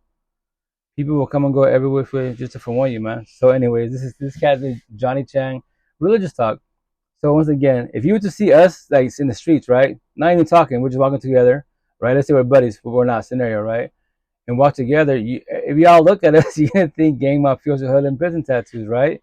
And then when we speak, that the way he speaks now, you just regular casual tattoos. But no, like me, I'm born raised in the ghetto hoods, right? But I'm not. I wasn't in it. Lucky I didn't fall to it. My family friends are still in that shit, right? That life, quote unquote. He grew up with that, and he got locked up. Everything, he's a badass minister. He's a beast. I love the way he speaks. But once again, like everybody, if you want to live the life of the streets, you know, if you want to live that life, quote unquote, and then you're a partner, and which we're gonna say this, respectfully say this, and magically in your head, you want to find love with them. My tattoos, they're like I is street folks, hood niggas, fucking black market world. You want to date a gang mafioso? You really want to do that? And then I love them. I want to get married, and have kids with them. What the fuck? Like, I once again, I have compassion for the universe. I pray for the universe. I don't feel sorry for the universe. Respect, why should I? All the answers are fucking in front of your face. Ask ChatGPT, hey, what happens if you date a gangbanger? I might feel so. What's the outcome? And there's only four outcomes: beat up, locked up, shot up, 6 under. The rare case of Johnny Chang, read Spanish, say this: you got to prison, you become a Bible thumper. God, God, God. Another wrong God. You can verbalize higher source, Buddha, Muhammad, but are you living the life? You can verbalize it. You can go to church, read the Bible all you want, but are you living the life overall? Or you're, especially in relationships. That's the answer for everybody. Relationships. I love God, Buddha, the universe, but I mistreat my partner. Emotion cheating, verbally abusive, physically abusive, being a fuck boy, fuck girl. But I love God. Okay, sure. But anyways, let me play a clip. There's an expiration date, right, for this type of lifestyle, and we understand that. As I get out, I'm elevated to the status of a OG or big homie, as they say, meaning somebody who's now has influence, and we're like, okay, let's probably rob somebody. That was just our thoughts. Let's rob somebody who has a lot of money. My logic was, if a person is selling drugs, they're drug dealers, like they do all the work to sell the drugs, they have all this money, we just rob them. And so I end up devising this plan, and we end up, together coming collectively to rob this person. It's me and my road dog, which is my best friend who grew up in the hood with me, and we got put on, meaning entered the gang around the same time. He was wild. He was just like me. We're best friends essentially. And we robbed this gang member, and we planned for me to go to the right of the car, and he was supposed to go to the left of the car. But I ended up stepping to the right, and he stepped in front of me. I guess in the moment, the adrenaline was kicking, so he forgot the plan. I'm like, no worries. I go to the left, and then I hear three gunshots ring out. But actually, I start feeling the bullets. Like I see the back window break and the bullets whizzing towards me, and I'm like, "Oh snap! We're getting shot at." So my friend obviously falls, and he got shot in his stomach. And then the car takes off, and I see him dying. And I was like blown away. Like I just froze. And then I'm like, "Oh shoot! Like okay, the cops are gonna come." I kind of like fell back into myself, and I was like, "All right." And I like try to pick him up. He couldn't walk. He was already convulsing. His whole body was tight, and his eyes were like rolling back. And he basically died in my arms. That's Johnny Chang. He's a beast, man. So gang life. Like once again, you see us together. You know, think tank. He lived the life. Prison tattoos. You know, and I say respectfully, the fifth outcome. If you live the street life, Bible thumpers. Nothing wrong with God, higher source at all. At all. He's a badass minister. I love listening to him. I have now with my kiddos, all eight of them. Actually, the boys and my youngest daughter. So six of them. When I chill with them co-parenting, we watch it together. I go, check out this cat, look at him. Oh, he's got a head like you, has a bunch of tattoos, right? But he lived a life, I grew around it. I didn't get involved with it too much, right? So look at what he's talking about. But once again, as beautiful what he talks about, but I preach about, mind and body like Buddha. God, religion is cool, beautiful, but it's the person by your side. The whole universe is the person by your side. That's what's gonna matter and dictate your life and your feelings if you allow the people to take your energy. That's just for everybody. He has everything in life, set up for the most part overall, but then toxic relationship. Now you're sad and depressed, can't function, heaven and earth. Once again, your home becomes it was heaven before you met this individual. Now it's toxic as fuck. Now it becomes hell. Why? Why do you allow someone to come in your household and take your energy? But I love them. Yeah, you love them. They get verbalized once again, but they don't love you because love doesn't hurt. Love doesn't take energy. It gives energy. Positive. Higher source is love. Whatever your higher source is, it's consistent. I'm a tattoo. Small letters. Love is consistent. Bigger letters to get your attention. Toxic love is inconsistent. What? You don't want toxic love. That's garbage. Basura. Fuck all that bullshit. That's what I don't mean. As a being, I don't mess with toxic love at all. I'll verbalize it, talk about it, tell stories. All my tattoos. But nope. You're toxic, Queen. I'm your friend, or I'll say your associate. If you're not too toxic, on the overall your environment is toxic. I'll call you a friend, but not a partner. Respectfully, no. I just tell you have a lot of healing to do, and you can try. Well, you can try maybe down the road if I'm still single and you're involved in the healing journey and you're doing better for yourself and you change your environment on the overall. Then potentially, yeah, sure. But for now, just to let you know, Queen, there is no us. So don't. We got those conversations. Try to control your feelings and your energy, because just to warn you, there's no us. Not yet, at least. Once again, if I'm still single down the road and you're still single and you're doing better for yourself, then cool. Because remember, this, I date you in all universe. What do you mean? You, if you have kids, your kids, your ex-hubby type of situation, the baby father, and then your family and friends, and your whole lifestyle. So we could be a good couple, right? But let's say your parents allow me because of my tattoos. It's not going to work out. There, so why even get involved with each other respectfully? Stay friends and associates, leave it at that, and we're good with that part. But once again, as they be in, don't get involved in the streets. And it's easy said than done, because if you grow up with this shit, potentially you might fall into it, and it's not a good outcome. And everybody else out there, if you're not, let's say you grew up around the ghetto hoods, don't get involved with it like guy is, man. With my tattoo, I don't fuck with that like guy is at all. I don't give a shit how beautiful exotic she is. Nope. You're from the ghetto hoods, right? You're in the streets, gang mafiosos, or your family's involved with it. Nah, I date you and your family. I don't get involved with you respectfully.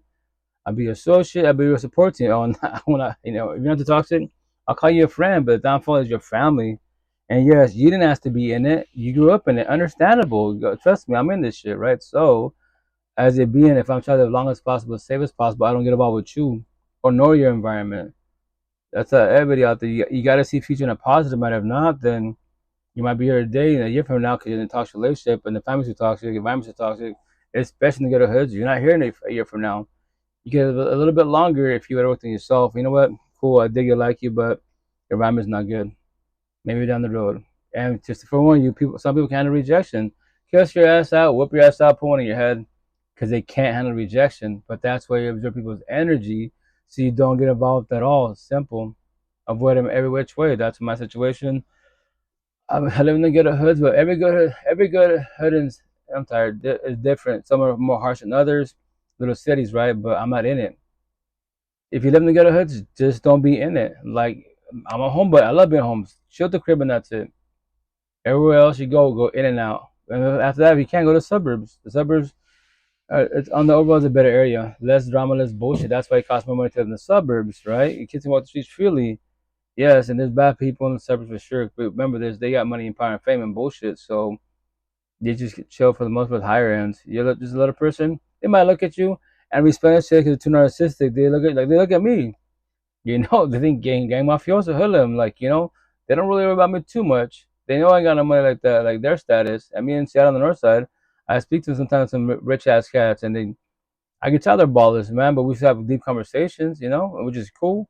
They're like, man, like you pretty cool. I just tell stories. And once again, sir, Well, I'm talking about my tattoos, not because of me. There's many brown people, Hispanic Latinos, right, in Western Washington. But respect it. The only reason we're speaking is my tattoos. That's the only reason we're speaking. And once again, I did it for an attention, in a positive manner, not for like validation. No, no, no. Respect for the only person I need, chase, compete, submit any validation to. The person for myself. I don't need validation from my kids, my exes, my family, friends, none of you behind the screen. This is my life. As long as I'm doing the best as possible for myself and my kids co-parenting and my life overall is, decent and blessed and overall, then I'm good. As a being, I'm good. Once again, my situation is just the financial part. But once again, Eastern Washington, there is work. The downfall, old school Christian Catholics, my tattoos in their eyes, I'm the devil. Everybody knows everybody. The adults know each other, and so once again, there's no point for me to apply for Eastern Washington because I already know the answer to be no, and they know if they hire me, potentially cause a controversy because I don't hold back at all. So, I'm here to work and that's it. And that's all I do. So that's why I go on the website, I do DoorDash because, if there's the will, is the way, man. I got that 3 hours to go to work sometimes, which is cool. I love Seattle. It's my heaven on earth. Chill there, good conversations by the people. It's my heaven on earth. Eastern Washington, my hell on earth. But once again, I adapt to my environment. I just chill at the crib. I'm a homebody, co-parent, chill at the crib, and that's it. Maybe in due time, when everything's financially stable, I can move back to Seattle. And if I go to Seattle, I'm going downtown. But really, not really. I just say that in general. I'm going to the north side. Anywhere from the U District all the way to like Everett. But more like about where I used to live in Linwood, aka Linhood. Right there, it's chill. Chill as fuck, that I love it there. There's no problems at all. At all. So in downtown Seattle on the south side, it's a ghetto hoods. That's why anytime you hear any shootings in Seattle, it's typically downtown and all the south side. It's very, very rare for the north side. It happens, and once again, it happens on the north side because the south side went to the north side. It's black and white. It's sad to say, but it's the truth. I know both sides, east side and the west side, as far as Washington State. So once again, as it being, just adapt to your environment every which way. If you want to have love, figure out what love is. And from there wise, if you want to love locally wise, you gotta know your environment. You know your community. You know how the people are on the overall. Especially in the ghetto hoods. Show me love in the ghetto hoods. You can't show. I know you can't show me that shit. I know you can't. Church, a building. Bible, it's a book. Awesome. Kids have more love than adults in the ghetto hoods. The ghetto hoods is rough, really fucking rough, man. And little kids, for the most part, why do I say they're stronger than adults? Because they don't know about none of these conversations, none of these feelings. They haven't gone in a relationship, they haven't got to middle school, high school yet, and caught feelings, and then get destroyed, and then fucking peer pressure. All this bullshit, and everyone's traumatized trying to wing life. Yeah, respectfully. Emotional. What's your age? 18. When it comes on to marriage in modern day, do you think it benefits men or women more? I think it definitely benefits women more, especially nowadays, because a lot of these men are not signing prenups, and these women are taking money from them. So I think that the first thing you should do as a man is definitely sign a prenup, especially if you have and you are the breadwinner, which it should normally be. Do you think relationships can work with the woman earning more than the man? I don't believe so. Since women are more emotional than men and men are a lot more logical, I believe that the woman's going to kind of hold it against him, especially that I had been in a breadwinning relationship before while I was the breadwinner, and it just didn't work out. I didn't like how feminine he was, and he just acted like a little girl to me. I feel like I need a man who knows what he's doing. He knows how to keep his money up. He knows how to support the financials, so I can do and focus on the things that are my duty, which is the cooking and the cleaning. What would you suggest a man puts in a prenup if he were to get married? Make sure that the woman does not have anything, because normally what women do nowadays is that they accuse men, they divorce them, accuse them of such, then they take the children, they take the money, they take the property. So I think that you should just protect all assets, make sure that there's an agreement terms that you're the one who's going to get all the money in when you split up. All that drama. Dead ass. Like, nowadays, marriage, maybe third countries, you have potentially a better outcome. In America, cell phone is a zillion options. And respect when I say this, it sounds fucked up, but it's truth and overall. Like, there's no prenup. And remember, on the male side, he can do everything, lovey-dovey, all that good shit, empathetic, healing journey, therapy, counseling, all that shit. And she get in her feelings, and she can just lie. You know what? If you cheated, and yeah, it's facts. It sucks balls, but yeah, it's facts, man. But once again, anyone that does wrong is not a good person. I don't give a shit what you claim to because I'll call you the fuck out. If you once again you're a bad relationship, say scenario, The husband did everything correctly, lovey-dovey, everything best as possible, everything. Yeah, she just got bored. She lost interest. Now she wants to take everything from him. Yo, you can't call yourself a good person, a religious person, a spiritual person, atheist person. Now back to that too. You're good for the streets. You're good for nothing but still God respectfully. Because God wouldn't do what you're about to do, would he? Higher souls wouldn't do that, right? Would they? So why are you doing what you're doing? So instead of doing all this bullshit and destroying people and hurting people, that's how you get to know yourself. Like, do I want love? Do I want monogamy? A and B, long-term healthy relationship. Can I do this? Or if not, do fucking poly open benefit such situations. Friends nowadays, together for whatever time, whatever y'all doing, you got to figure this shit out correctly. If not, then go through all that fucking bloodbath, put that shit on social media, have this man versus woman, all that bullshit. I'm gonna say that queen, she's 18 years old. Sorry, I just joined, but you give advice, right? Yeah, for sure, most definitely. How you doing? How's it going? Don't be sorry at all. But what you gonna call it? I tell everybody, man, marriage and kids, 30, 40 years old. That's what I say, everybody. Make sure you're established for yourself as a potential to be. I mean, for yourself to be, and then the potential to be, they're established. They got their own job. Especially when the female say, yo, don't be codependent of a man. Because then the financial abuse starts happening. Because that scenario, you're a traditional codependent of the man. He's a breadwinner, all that good shit, right? And whatever you're into, right? So keep it simple. What you gonna call it? And he cheats. And he'll tell you, yo, I'm cheating. Yeah, I'm doing what I'm doing, but here's the kicker. Where are you gonna go? I pay everything. And it's true, respectfully. What are you choosing? What are you doing? You know? So you stay there and fucking I pray about manifest. It's not gonna be your favor, but remember you don't got a car, you're not working, he's providing. All that to me, that's all my daughters, yo, for all young females, like, yo, don't be codependent of a man. And the matrix argument is so simple. You maintain job, money, car, home. It can be McDonald's or a Honda, it doesn't fucking matter what it is.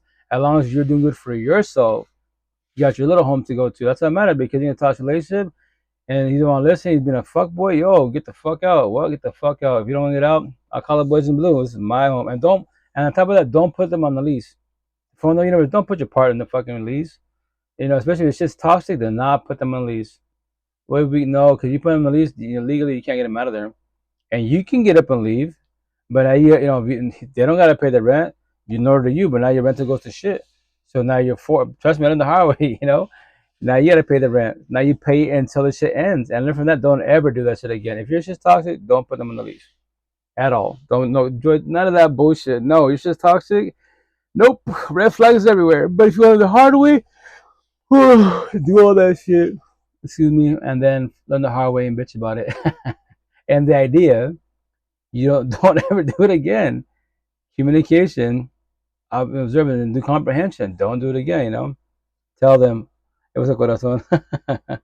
No, yeah, I tell you, been and done that. I'm just telling stories. I'm telling stories so you don't do because it sucks. It sucks because when they sell your dreams, then what? You have to tell the queens all the time, yo, it's not Jesus time, it's 2025 times. Do not be codependent of a man at all. For everyone in the universe, maintain the matrix. Nobody can, not even the highest, this one says the highest source, that these elites, even some of the elites can't beat the matrix. Job, money, car, home, and that's it. You maintain, that's the physical realm. Physical realm. Now, emotionally and spiritually, your mental health. Yeah, that's the second hardest part. Because anyone can say, I love you. I love you traditional. It's like fucking. It's good to hear. It's a compliment, right? But it's a kicker, like Avatar. I love Avatar. I see you. I see you deeper than I love you. Why? Because I see the inside of you first and foremost, then the outside, then your environment and your whole universe.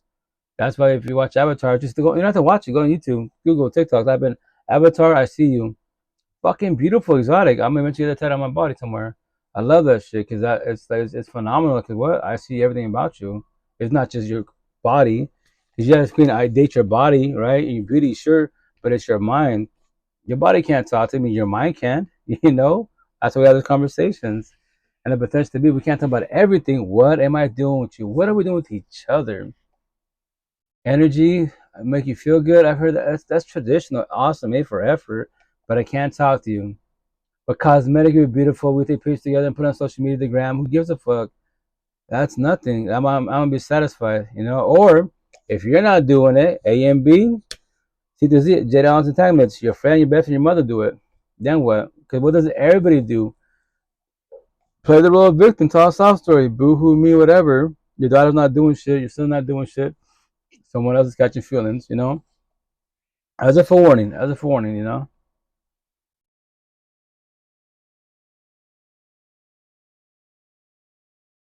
Time that you get triggered, it is showing you a new wound, it's hitting a new Yeah, wound you know what's a good that son. you didn't know was there. I was just scrolling on Instagram and I saw this woman. She copied one of my videos, word for word. And I'm watching this video and I'm like, I'm getting angry. I'm getting angry because I speak from my heart. I don't use chat GPT. I don't copy people. So it made me angry. But then I stop myself and I'm like, okay, woo. What is she trying to show me? Otherwise, it wouldn't hurt, right? It wouldn't hurt. When people are attracted to you on social media, they are mirroring something within you. Every single person is a mirror of us because like attracts like. So when this peers into my reality, I'm like, what is this woman trying to show me? She's copying and she's not being authentic. So I ask myself, how can I be more authentic? Instead of being angry, instead of having the same triggers over and over and over, I'm going to heal it.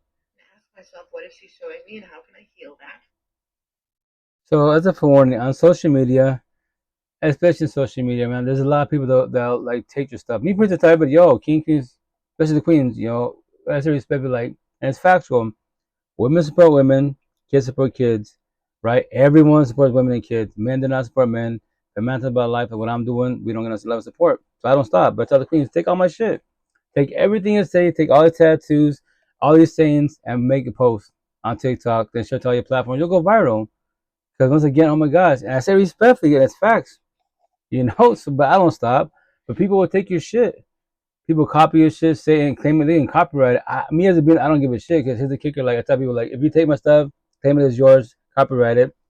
And when someone asks you why do you say what you say, and they usually be like, I just say that just to say that. But okay, so why who taught you that? You don't know the answer. That's what I'm saying. Me, if you know what you're talking about, communication and comprehension. They think communication, they don't comprehend because they just took your shit. That's it. But it's called triggers. That's what they call triggers. So, so expect it on social media, every which way. And for the most part, everybody does marry everybody. Everyone's your inner child. If you want to see all your feelings, it's amazing. All your feelings are in front of your face. Look at the people in the streets. You just sit there, go to a coffee shop and just chill, watch and observe. Look at that person. They order the meal and they're staring at it. They're fucking lost. And you've been watching them in 2 minutes, 5 minutes, still fucking staring. They are lost. That is you when you're lost. That one's sad. Everyone's all your emotions literally in front of your face, right? But when you see that, what are you choosing? What are you doing? That's what they call triggers. Positive triggers, love, respect, to full, etc. I love the universe. Yeah, awesome. God, higher source. That's positive. Nothing wrong with that at all, right? It's beautiful.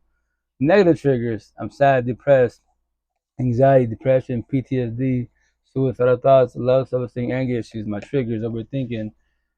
When those start happening, the negative triggers, who or what caused it?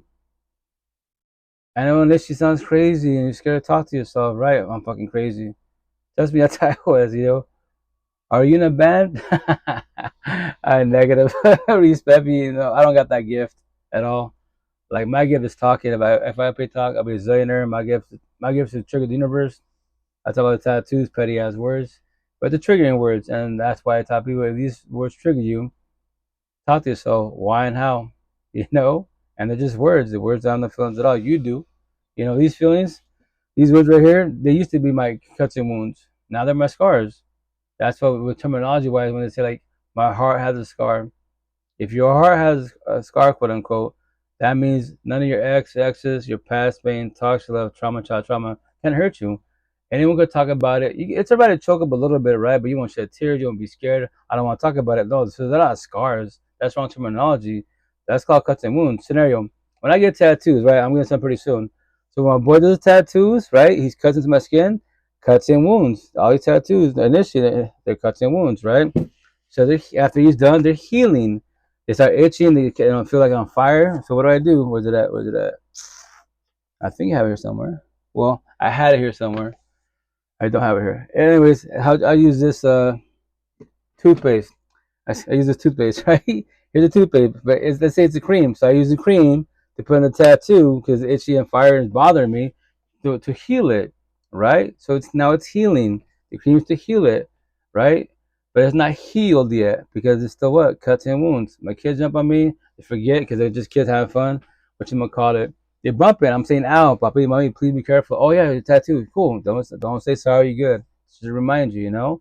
When my tattoo becomes healed, and I can pull my skin, I can bump it. I'm not worrying about when I'm working. Oh, shit, I'm gonna bump it. You know, my shirt's gonna touch it, etc. No, it's healed. Now it's a scar. It's a scar. I can look at it, talk, you know, whatever. Maybe this is my ex name. You see, your name doesn't bother you? No, why? I love respect it. In this lifetime, to the last queen I ever heard my words. I don't want to ever hurt no potential partner of my words. Especially like to bully you. No, the truth, no matter what, the truth's gonna hurt. But that's why, once again, the potential to be. I have all these conversations day one, and if she doesn't want to, I respect her boundaries. I say, oh baby, shit out potential. Before you shoot your shot, before you get your feelings involved too much, go to my podcast, go to all my platforms, do what I post and talk about. That's what I am as a being. Are you okay with that? Can you handle that? If that's too much for you, then it's okay. You're not gonna hurt my feelings, you know. So that's what everybody triggers. Work on your triggers.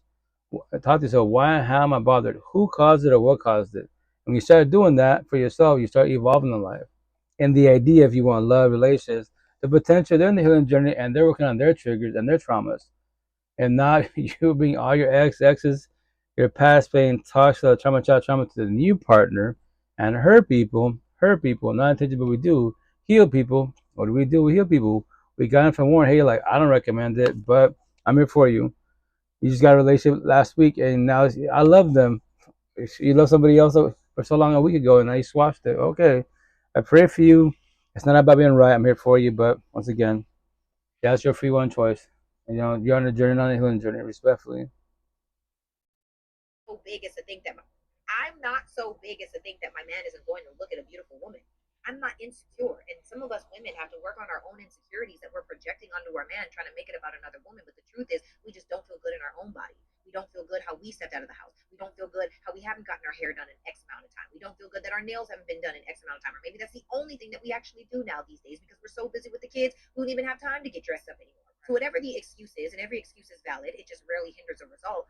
If that man is looking at another woman as a glance, that's fine. But if a man is making eye contact several times, now I've got questions. Why? Why are you making eyes several times again and again and again? That doesn't make any sense. So how would I handle that situation when we're moving to the next machine in a workout? I would say, baby, role play. Okay. Baby. Yes. I'm feeling a little insecure because I don't know what I was seeing, and tell me if I'm wrong, but I feel like you were kind of making eyes at another woman in the gym. That may have happened. Okay. I'm sorry. No, it's okay. But is there a reason why? No.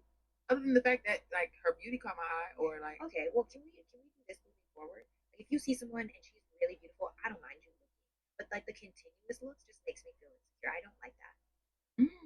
Is that okay? I would love that. Boom. End of story. This is the thing. In order to be with a high value, high earning, masculine man, and this is where a lot of women go wrong. They have not mastered their communication. They say, like, I don't want to have to do all that in order to be with a man. Then you don't want this type of man. Because if you were in the gym and you like, why are you looking at that girl so much? Oh, you definitely don't want this type of man. If you're in the gym and you walk away and you get an attitude, definitely don't want this type of man. You have to learn to mind your tone. You have to learn to communicate effectively. And to be honest, you do kind of have to jump through hoops and do the most. And it's not walking on eggshells. It's letting that man lead the way. It's allowing that man to be in his masculine. It's allowing him to fix the problem, not you blaming him, wronging him, projecting your insecurities onto him. Because the truth is, did he do anything wrong? No, he didn't. But it just made me feel away. Yeah. So my job is to express how I feel. I feel like there's a difference between right and wrong and how I feel. Men that love you, they want you to feel good. A man that really loves you for real is gonna be like, damn, baby, I'm sorry, you're right. And now he's gonna be mindful. Go ahead and look, that's natural. But all of these additional looks, they don't make me feel good. Moving forward, if we're in a gym together, I don't want to see that.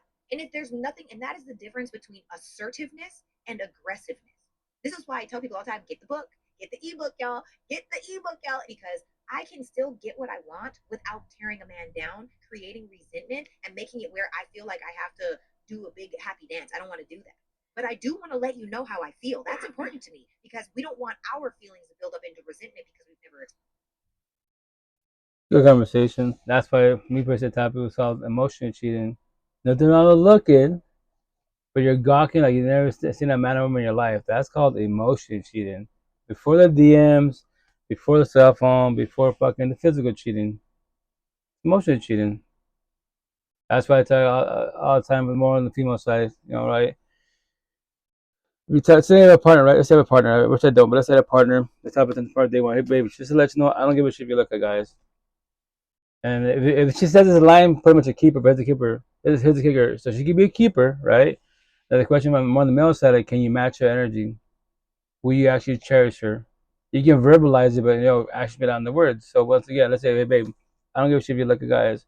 And typically they say like the ones that are more empathetic wise, religious, spiritual, third world countries, that type of situation, right? That mentality. They be like, okay, I see guys, right? Obviously they're walking, but all I see is you. When she says that, all I see is you. Yo, you gotta keep her. If she be religious, spiritual, atheist, no, she ain't going nowhere. She's gonna get 1,000% love everything to the fullest, man. Cause all she sees is you. You don't have to worry about shit. No more shit cheating. Nothing. Anyone shoot the shot. Yo, I got a man. I'm blessed. Thank you. If you keep passing boundaries, I'm gonna squash it with you. I'm gonna let them know what's going on, whatever the fuck it is. Right? Cool. That's a keeper. Now, the more on the male side, can you actually match the energy? If she's doing monogamy, you can verbalize it. You get actions behind the words, but to be 9 times out of time, 9 times out of 10, 9 times out of 10, they won't do it. They'll say it, they won't do it. Because they'll start emotionally cheating. Like she said, the gym. I tell everybody, you want to test your lust? It's so fucking easy to do. Gym therapy. Males are sure, but females, your tempo has more often than a male does. So a lot of females at the gym see through everything, fucking basically, Daisy Duke showing everything, literally everything, see through everything.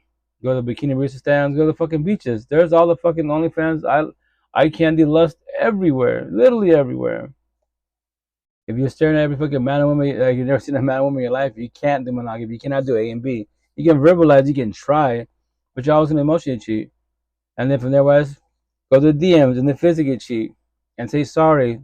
Have the bullshit excuses. Sorry, the devil got at me. I was mad. You didn't talk. Some bullshit ass motherfucking excuse. All my tattoos. SOS stuck and stupid. 1+1 equals 3. Wrong answer. It's called you point the finger. It's easier to have excuses than to do what? Accountability. 1+1 equals 2. I fucked up. But this is why I fucked up. And when the situation when your partner cheats on you, what are you choosing? What are you doing? To give him chances? Babe, I'm sorry I fucked up. I cheat on you. I'm going to go more to church. I go to retreat to see a therapy. We do, couples counseling. I don't recommend it. Like they're saying, once a cheater, always a cheater. Once a player, always a player. Yeah, with you? Fuck yeah, with you? I believe that. Every which way. Unless it's a scenario he doesn't ever cheat. She doesn't ever cheat. Ever. But you're the one that's hurt. And now the trust and loyalty has been broken. And I say like jabs. I use the term jabs. You throw jabs. Not physical jabs, verbal jabs. Because why? Let's say your partner now they check in, just all that drama, pin locations, all that bullshit. But you're gonna worry about his cell phone at all times. And every time they go somewhere else, they go, babe, I'm gonna chill with my family, my friends, the gym. Are you sure? Because last time you said that, you fucked around with so and so. You just said every single. You're throwing jabs. And let's say they'll be okay. You have to say that. But if you want to, when I get there, I'll take a picture. I'll call whatever the fuck. If you're both okay with that for the rest of your fucking lives, so be it. I pray for you. I go my day of my life. Me personally, I wouldn't. Fuck all that. Like, nah. Or once again, let's say after so many years, let's say 2 years, that babe, I love you. Like, I know I fucked up. It's cool that you've been doing that, but I can't do this no more. Like, we keep doing it, like, I'm not ever gonna do it again. Why do all that drama and bullshit? Yo, everyone come life is a blessing. When leave with us a lesson, be positive and negative. There's always lessons to be learned. Once you're detailed with codependency, you want to feel to be alone. After my tattoo, comma, loneliness. Then my back tattoo says alone and I have period. But I was thinking about it, comma, loneliness. Nothing initially being alone sucks.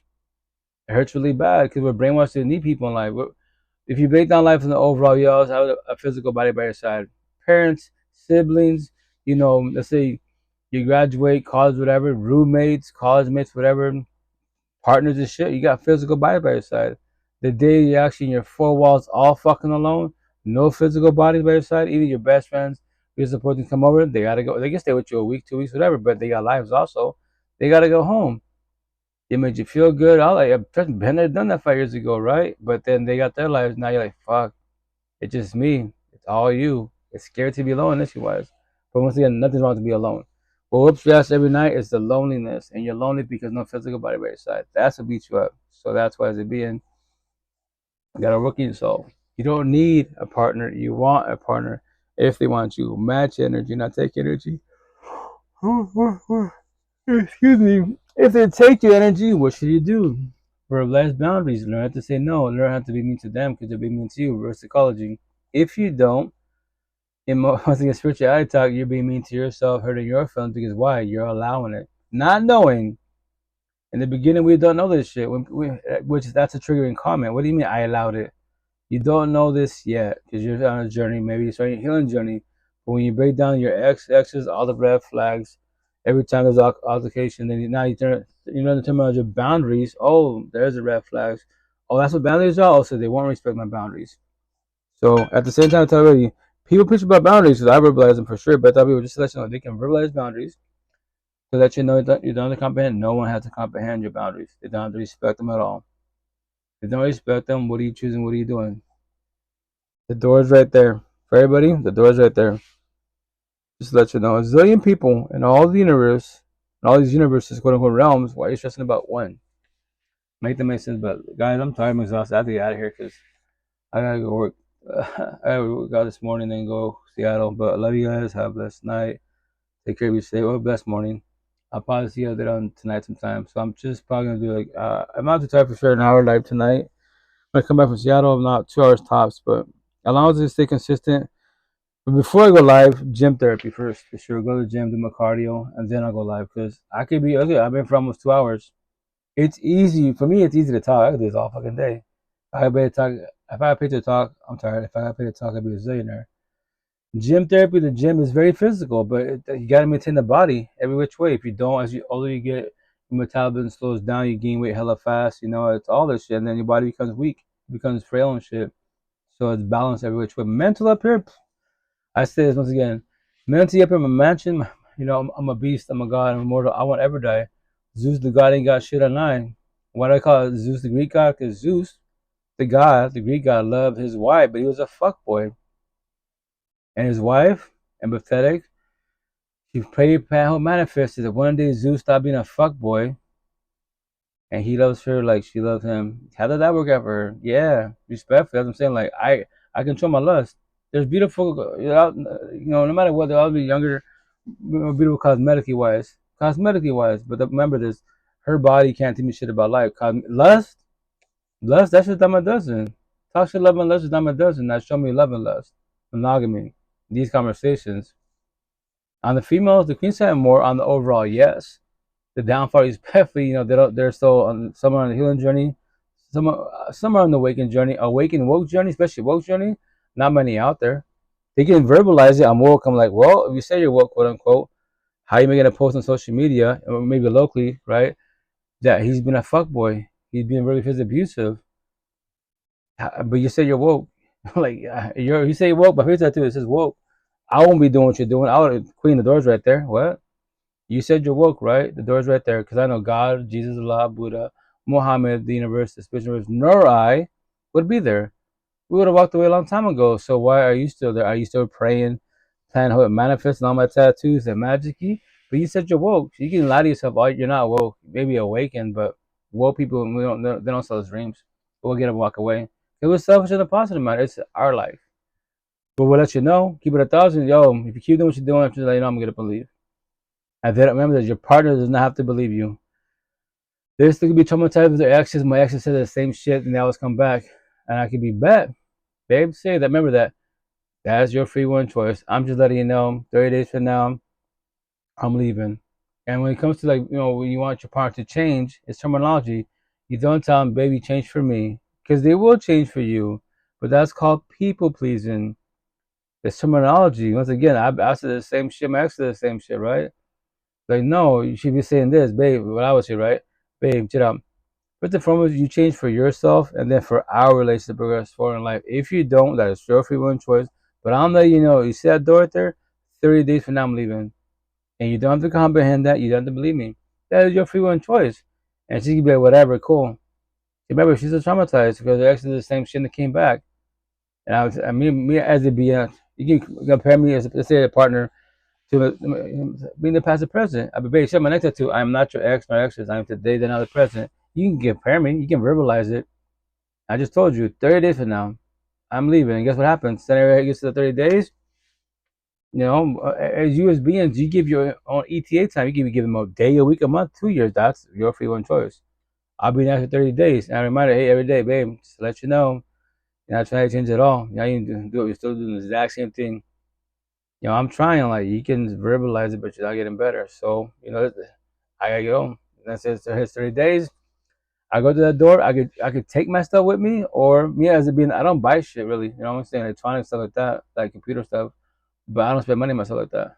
So I can leave my shit there. And you know, let's say I go to work, I don't come back, and she sees all my stuff there. Oh, well, he said he's leaving. All his stuff's here. I didn't want to take it. I could buy new stuff again, right? So, and she once again, I live in a scenario. Let's say you usually get home at 7 p.m., right? I hit 7 p.m., nothing. She texts me. I can see my cell phone. Baby, where you at? I look at this. I see the message. I don't even open it. Just leave it alone. It's 8 o'clock. She texts me again. Baby, where you at? So 8 o'clock, she should have been here. I don't respond. That's my free one choice, right? And from there, she calls me, babe. Well, yeah, like, first and foremost, it's not babe. It's Margarito Yalam, Margarito Yalam. Frito, what? So I'm not coming home like I told you 30 days ago. You didn't believe me. So that's why, but yes, my stuff is there. You can have it. Sell it, do whatever you want to break it. That is your free one choice. But you and I are not together no more. I squashed it with you. You can go on social media, make a TikTok. That is your free one choice. So now I'm here for you. I'm your ex. My next tattoo, I could be a friend associate. We can figure out together why it failed. So that the next relationship you get into, whenever you get into, you don't do the same thing again. Especially if he's in the healing journey, because he'll get up a little more likely. Or if not, if he's in a journey, like you're in a journey, guess what? He'll stay there, and he'll verbalize it. But that's why it's called trombone. He'll go coming back and forth billions of times. He cheats, you fuck all that blood. Yeah, that's called trombone. I know, I comprehended, been there, done that. Don't miss none of that bullshit. So it's over now. So I'm here for you. You can block me, hate me, whatever you want to do. But I pray for you, and the universe. I go my day of my life. That's it. You know, from there wise, whatever she's choosing, whatever she's doing. But to inform everybody, like if you see your ex, like if you squash with your ex, right, and they jump into a relationship right away, or do body open whole face, they're not ready. They're still on a journey. They're scared to start the healing journey, and obviously inside the broken nugget lost because they think that because that's what we do. People do it more on the male side. We get a bye by our side because they make me feel good. Yeah, but you told a sob story and you played with a victim, and this new partner, they think they're the one. Just to let you know, for the whole universe, nobody is the one for nobody. Fucking nobody at all. If you're praying about hope and manifesting, the higher source magically sends you this fucking Romeo love story. Just to let you know, you have to comprehend this. That's not even factual. Because remember this: if you're in a positive manner before you get out of here, anyone can leave. I was gonna say, did you know anyone can leave, anyone can cheat, anyone can ghost, anyone can break up with you, anyone can divorce you. That is their free will and choice. When they do, and which they shall, how will you react? How will you respond? Or do you live fear and scared of that? That little saying we tied on my back. Eventually, I make shirts and hoodies. And when people read it, remember this: the cool thing about my shirts and hoodies, all my tattoos, I have a bunch of shirts and hoodies, right?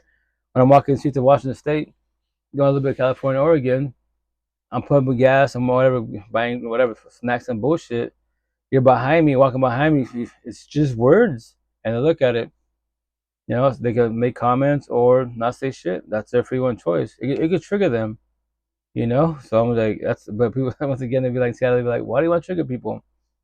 That's my job. That's my gift. Their feelings. You don't have to respond. You don't have to work on yourself at all. But if you want to be codependent people, cool, codependent. But then stay codependent. People make you feel good. That's what I'm gonna tell my body to everybody else and say, if people make you feel good, if mammy bullshit makes you feel good, why can't you make it feel? Why can't you make yourself feel good? Make that make sense? And the answer is what? Codependency. Because everybody makes you feel good. Man, yes, nothing wrong with church and the Bible, but once again, everything man made. Gym, tattoos, traveling, jump out of a plane. And I say respectfully when I say that little saying, skydiving and all that, right? Or, leap of faith type of situation. Like, that takes a lot to me personally. I'm not gonna say I'm gonna live in a bubble and far from the situation, but I'm always, if you ever see me physically, I'm always looking around my environment. Like if I was Seattle on the north side, for the most part, I don't worry about shit. Little racial profile with the police. You know, obviously all eyes on me because my tattoos the way I dress, but I don't. There's no like fear on the overall. Downtown Seattle, South of the ghetto hoods. Oh yeah, nah, respect me. If I go there, in and out, to sit there and chill, people no, respectfully no, because I get to get somebody to my tattoos, the way I speak, especially the boys that are fuck boys. Like yo, you're not good people. God, you're a fuck boy. You're a fuck girl. You're a zombie. You're addict and addiction. You don't even know what love is. God, you can say God, Jesus, Buddha. On my tattoo, Muhammad, say all that. That's verbal, physical, emotional, spiritual. You're far from the situation because all the shit you're doing, higher self will not do it all. I get trigger them. They get whoop my ass. They put one on my fucking head. I know that. So that's why I watch my words as best as possible. I go to the suburbs because they don't worry about this bullshit. Like in the suburbs, they'd be like, I've been in a toxic relationship. If you want to use the word toxic, but the way you talk about all your tattoos, oh queen, you don't want to go through this bullshit. Toxic relationships, especially in the ghetto hoods, destroy the fuck out of you every which way. You be scared of love. If they speak trust and loyalty, but once again, that's initially. When you have the healing journey, have real support teams, and you start feeling what love is, and you get a taste of love, especially the person that you're working on yourself, and they're especially you're both working on yourself. Love doesn't hurt. Initially love was scary. My last girlfriend 3 years ago, I found out a taste of real love. It was beautiful. Like this is love. Fuck, finally in life. And then I get my exes because once again, all my 4 girlfriends prior, my 2 baby moms and 2 girls in between, all 4 of us, right? Or what? We're just on a healing. I mean, on a journey. None of us on a healing journey. God, yeah, God, we talk about stuff, universe, all that, but none about these feelings, not about none of this shit at all, right? That's when you start the healing journey. You have a better outcome because now you're okay. So love doesn't hurt. It doesn't hurt. Highly impossible. So stop messing with toxic love. That cosmetically, yeah, but look at them. Observe their energy. What? Observe them. But yes, I know it feels weird to judge people, but you have the right to judge. Everybody has free will and choice. If you don't judge people, then supposedly, like I was born as a Catholic, that God was saying this being. Okay, say that. And they can send them, and from their wives, remember this, we all have free will and choice. In the beginning, lovey-dovey. 3 years later after the fact, their body hop in the whole phase of the physically whooping your ass. And you also go to church together, read the Bible. They have tattoos, the scenario of the body. It doesn't matter, it's tattoos. It doesn't have feelings. That's for everybody out there, every which way. Because Loki, once again, I didn't want to burst her bubble. Luckily, wife, I follow her and her wife. They're about 24, 25 years old, young and fresh, right? My inner child. And one of them, she went locally wise, she went skydiving, right? And she would have, and I said respectfully, she made a comment and say, hey, that now that I skydive, like, there's nothing that could hurt me. There's no other fear out there. I'm like, I was like, I just bit my tongue. I'm like, I don't want to burst her bubble, but what I wanted to comment was, okay, yes, that's a major leap of faith. Me personally, I won't do that. So I could be that million person, and the parachute doesn't open. I'm not here anymore. So me personally, as a being, I'm just telling stories. I'm trying to live long as possible, say as possible, tell the exact same story every day about ground. Because the answer to life is the person made yourself with the foremost love, and then the person by your side. The person by your side will dictate your life every which way, in a positive manner or a negative manner. Love, positive, toxic love, negative. So once again, I want to put that like that's leap of faith, jump out of a skydiving type of situation. But the idea you and your wife are blessed, monogamy, you both control your lust, and you both do communication comprehension. So you have a long-term healthy monogamous relationship to be for like 20, 50 years plus. But to forewarn you, if you're a power couple, everyone talks relationships, people that are single that are miserable as fuck, they will shoot their shot. Now will you fail, will your partner fail? But once again, that's what I wanted to put, but I didn't want to like take your energy from her, like ruin it best as possible. Because that's obviously to choose it. Because it's fear in a positive manner, which is AKA forewarning. What? I'm just forewarning you. You don't have to comprehend anything I told you. But are you ready for that? Are you ready for rejection? Are you ready for the day that your wife cheats? Or she goes, she leaves? Because, let's say she wants money. That's if anyone uses money to buy people, that's toxic love. But that means you never had your partner ever had your partner because they're God, quote unquote scenario, which I say that terminology is body, beauty, lust, looks, money, power, fame, cars. So yeah, that's why as a being you gotta figure out what love is to you as a being. And we comprehend it depends to be what is love to them. Asking that question, to you, what is love? Do you get behind what love is? Because I'm just letting you know I don't deal with toxic love. When they be like, because no one really says toxic love. What's toxic love? Well, initially match energy, that's love. But if you start becoming inconsistent, less texting, less call, that's toxic love. I don't deal with that. I'm just letting you know I'm more likely to get up and leave. Anybody, and calm the fuck out. Anybody can make time for anybody, especially for the person you love, quote unquote.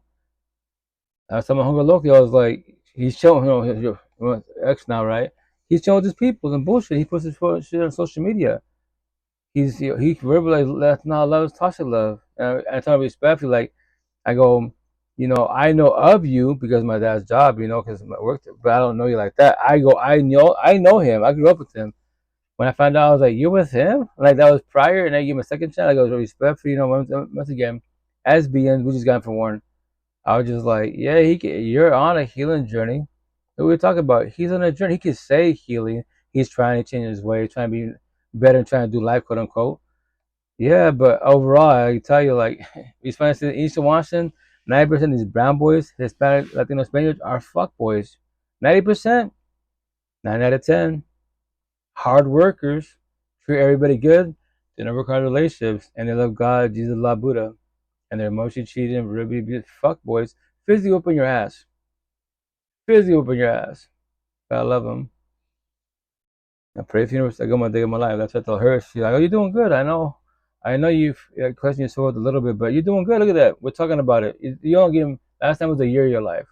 Both, not just your side, both sides. This time it was 2 years. 2 years, take it back, 2 months. Now the intent to observe all the red flags. So you see why it failed so fast. Next potential to be. And she's like, when I said to anybody, right, she's like, well, especially when you go through, a situation, breakup, whatever, like, I don't want nobody. Okay, I was you. You have the right to feel like that. You have the right to verbalize that. Man, I have to say, the potential, maybe in due time, not today, tomorrow, a year, 2 years from now. So I know when people break trust and loyalty and they fuck you over, it sucks. You're like, fuck this. I'm not doing this no more. You can be single, still benefit your life, or you stay single and now you do benefits. Like, I'm not, and the idea if you do benefit situations, keep it 1,000 round real. Just tell me, yo, don't catch feelings. Like there won't be us. I tried it. I always get fucked over, and I'm not saying you're gonna fuck me over, but respectfully, I don't want to take the risk. So please try not to catch feelings. If you do, you're gonna hurt your own self. Well, I'm forewarning you, you're gonna hurt your own self. But I just told you I don't want a partner at all. I tried it, and whatever the fuck it is. Once again, I'll just keep it 1,000 round real day one, not day two. Day one. You know. If not, then and they can lie to you. I love you. All like. Remember this. Action speak on the words. Love is consistent as an arrow. Touch love is inconsistent. Y'all match energy in the beginning, and typically for the most part, 9 times out of 10, energy shifts after TOC sets in the course. You become one and exchange energy. Prior to that, texting, memes, all that shit. After TOC, less texting, less calling. Now he's getting comfortable. He's not, he's not coming through as much. Yeah, now it's gonna toxic love. And you're the one that's waiting for the text, and they see your text, they don't respond. Leave you unread, but they love you. I tell Queen's analogy metaphor, right? So if you go from love to toxic love, and he tells you I love you, he loves your chest, your peaches, and your butt. I love you. Men and the women in the healing journey, I see you. I see everything about you. I don't be with you to the fullest, every which way, but as long as you match my energy. I don't deal with toxicity. On top of me, personally, what I tell the potential to be like, if you're still in the healing, if you're starting your healing journey, let me know. I observe energy to the fullest. But for one, yeah, my tattoo, the kind of thorns of Jesus, I decided to crucify myself 2.5 years ago. My tattoos to get your attention. To respect when I say this, it's not about being right and wrong or like I know everything in the universe. No, I don't. But life, I know. Feelings, I know. All my tattoos, right? So I was like, how do I get people's attention? I know what I'm talking about. This response to the live podcast is cool. I love it. Anyone in the DMs, them in the box, especially the queen, we're talking and vibing. But how do I get people's attention in general? And I was against, neck tattoos, face tattoos, right? Sponsored by X, X Tentacion, man. Because I was like, he did it, And people, only God can, everyone judges you. Touch me face tattoos, everyone judges you. Neck tattoos and shit, right? But I did it purposely. And what am I doing it? With words. With words. That's what they are. Just like 99% of my tattoos our words, little notes to the universe, my little notes. Hey, rejection protection, all this good stuff. That saying, rejection protection. That's my buddy on TikTok. Fred says hello. I believe that's his username. I added in front of it. Remember, comma, rejection protection, because it's facts. It's your life. It's your life to the full 1,000. Don't allow people to take your energy. Don't let people guess and manipulate you and sell your dreams at all. It's your life. If you don't got you, who got you? Higher source? Yes, say that. Physical beings, they can have you for now. Your parents have you, your siblings, your partners, your kids. Anyone can leave. God forbid they pass away. And that's another one, for sure, before I get out of here. The people you cherish enough to the fullest, take pictures and videos of them, because God forbid they pass away. You can ask you about them. You can't show me nothing. You can verbalize them. I can use my imagination station. But the cool thing is with technology, especially God forbid they pass away, you can rewind time 1,000,000,000 times. And then from there, I just do backups. Put them on your phone, the cloud, hard drives, SSDs, thumb drives. And you can watch that shit 1,000,000,000 times. I have to phone everybody out there like, I'm a single 5'8" kid before I get out of here.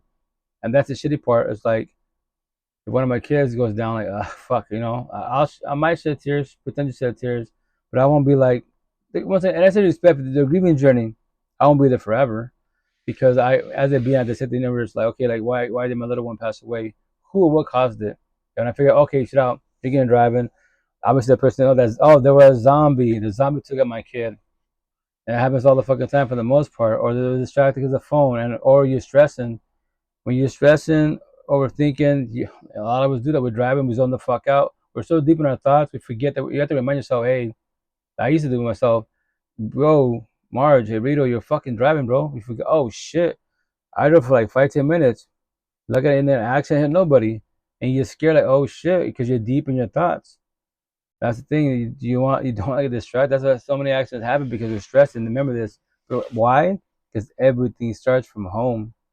Everything starts from home. Every day above ground. Tomorrow morning when you wake up, how are both your four walls? Your mental home, your physical home. Analogy metaphor. Once again, you can be atheist. You're gonna hear the terms heaven and hell. Is your home, your physical home, your heaven? Or is it hell? Your mental home upstairs, your mental health. Is it heaven or hell? No one has to die to go heaven and hell. You're living this shit literally every day above ground. If it's hell, your mental and your physical, what are you choosing? What are you doing? Who's causing it, or what is causing it? And when you figure it out, what are you gonna do about it? And remember this healing journey is not a race, no marathon. It's day by day and baby steps. It is not a race, no marathon. But I will say this always: the younger the better. The younger the better. I started at 39. I'm done. Completed my healing journey at 39. 18 at heart, 44 now. The last 5. And when I say respectfully, nothing against my exes, past pain, talk, trauma, child trauma. The last 5 years of my life, blessed. The best years of my life, because now I got my life back 5 years ago. And I was no drama, no bullshit at all. Because why? I just tell stories. I don't do toxicity. Hey, number one, how you doing? How's it going? And that's the respect to everybody out there, because you don't want to deal with this forever, because you don't want to be like 40 plus, 50 plus, 60 plus. 60 years old and you're still bitter, hateful, or you're lost and confused. That's so unjust to yourself, because you're getting older, not getting younger. And say respect, but guys, I love you guys. Have a good night. Take care. Stay blessed. Number one, take care. Be safe out there. And remember, my motto to everyone from the whole universe out there. So I'm always your pocket, 24/7, 365. Please don't ever feel alone. Because how you want to have this conversation? DMs, audio chat, video chat, Zoom call. How you want to have this conversation? Emails.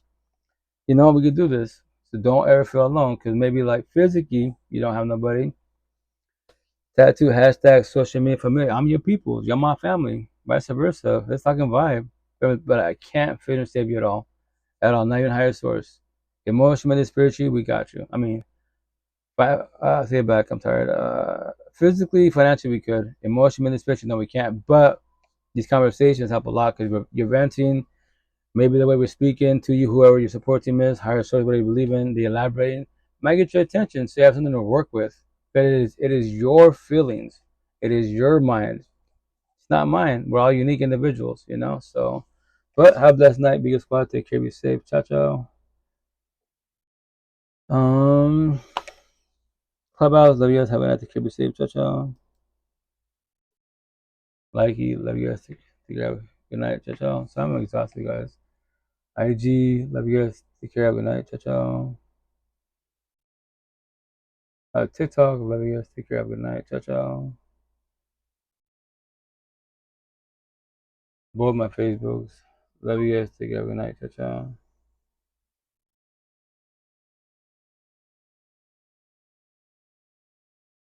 And then meet me. Love you guys. Take care. Have a good night. Take care. Be safe. Ciao, ciao. I'm exhausted. I can't really speak right now. Twitch. Love you guys. Take care. Have a good night. Ciao, ciao.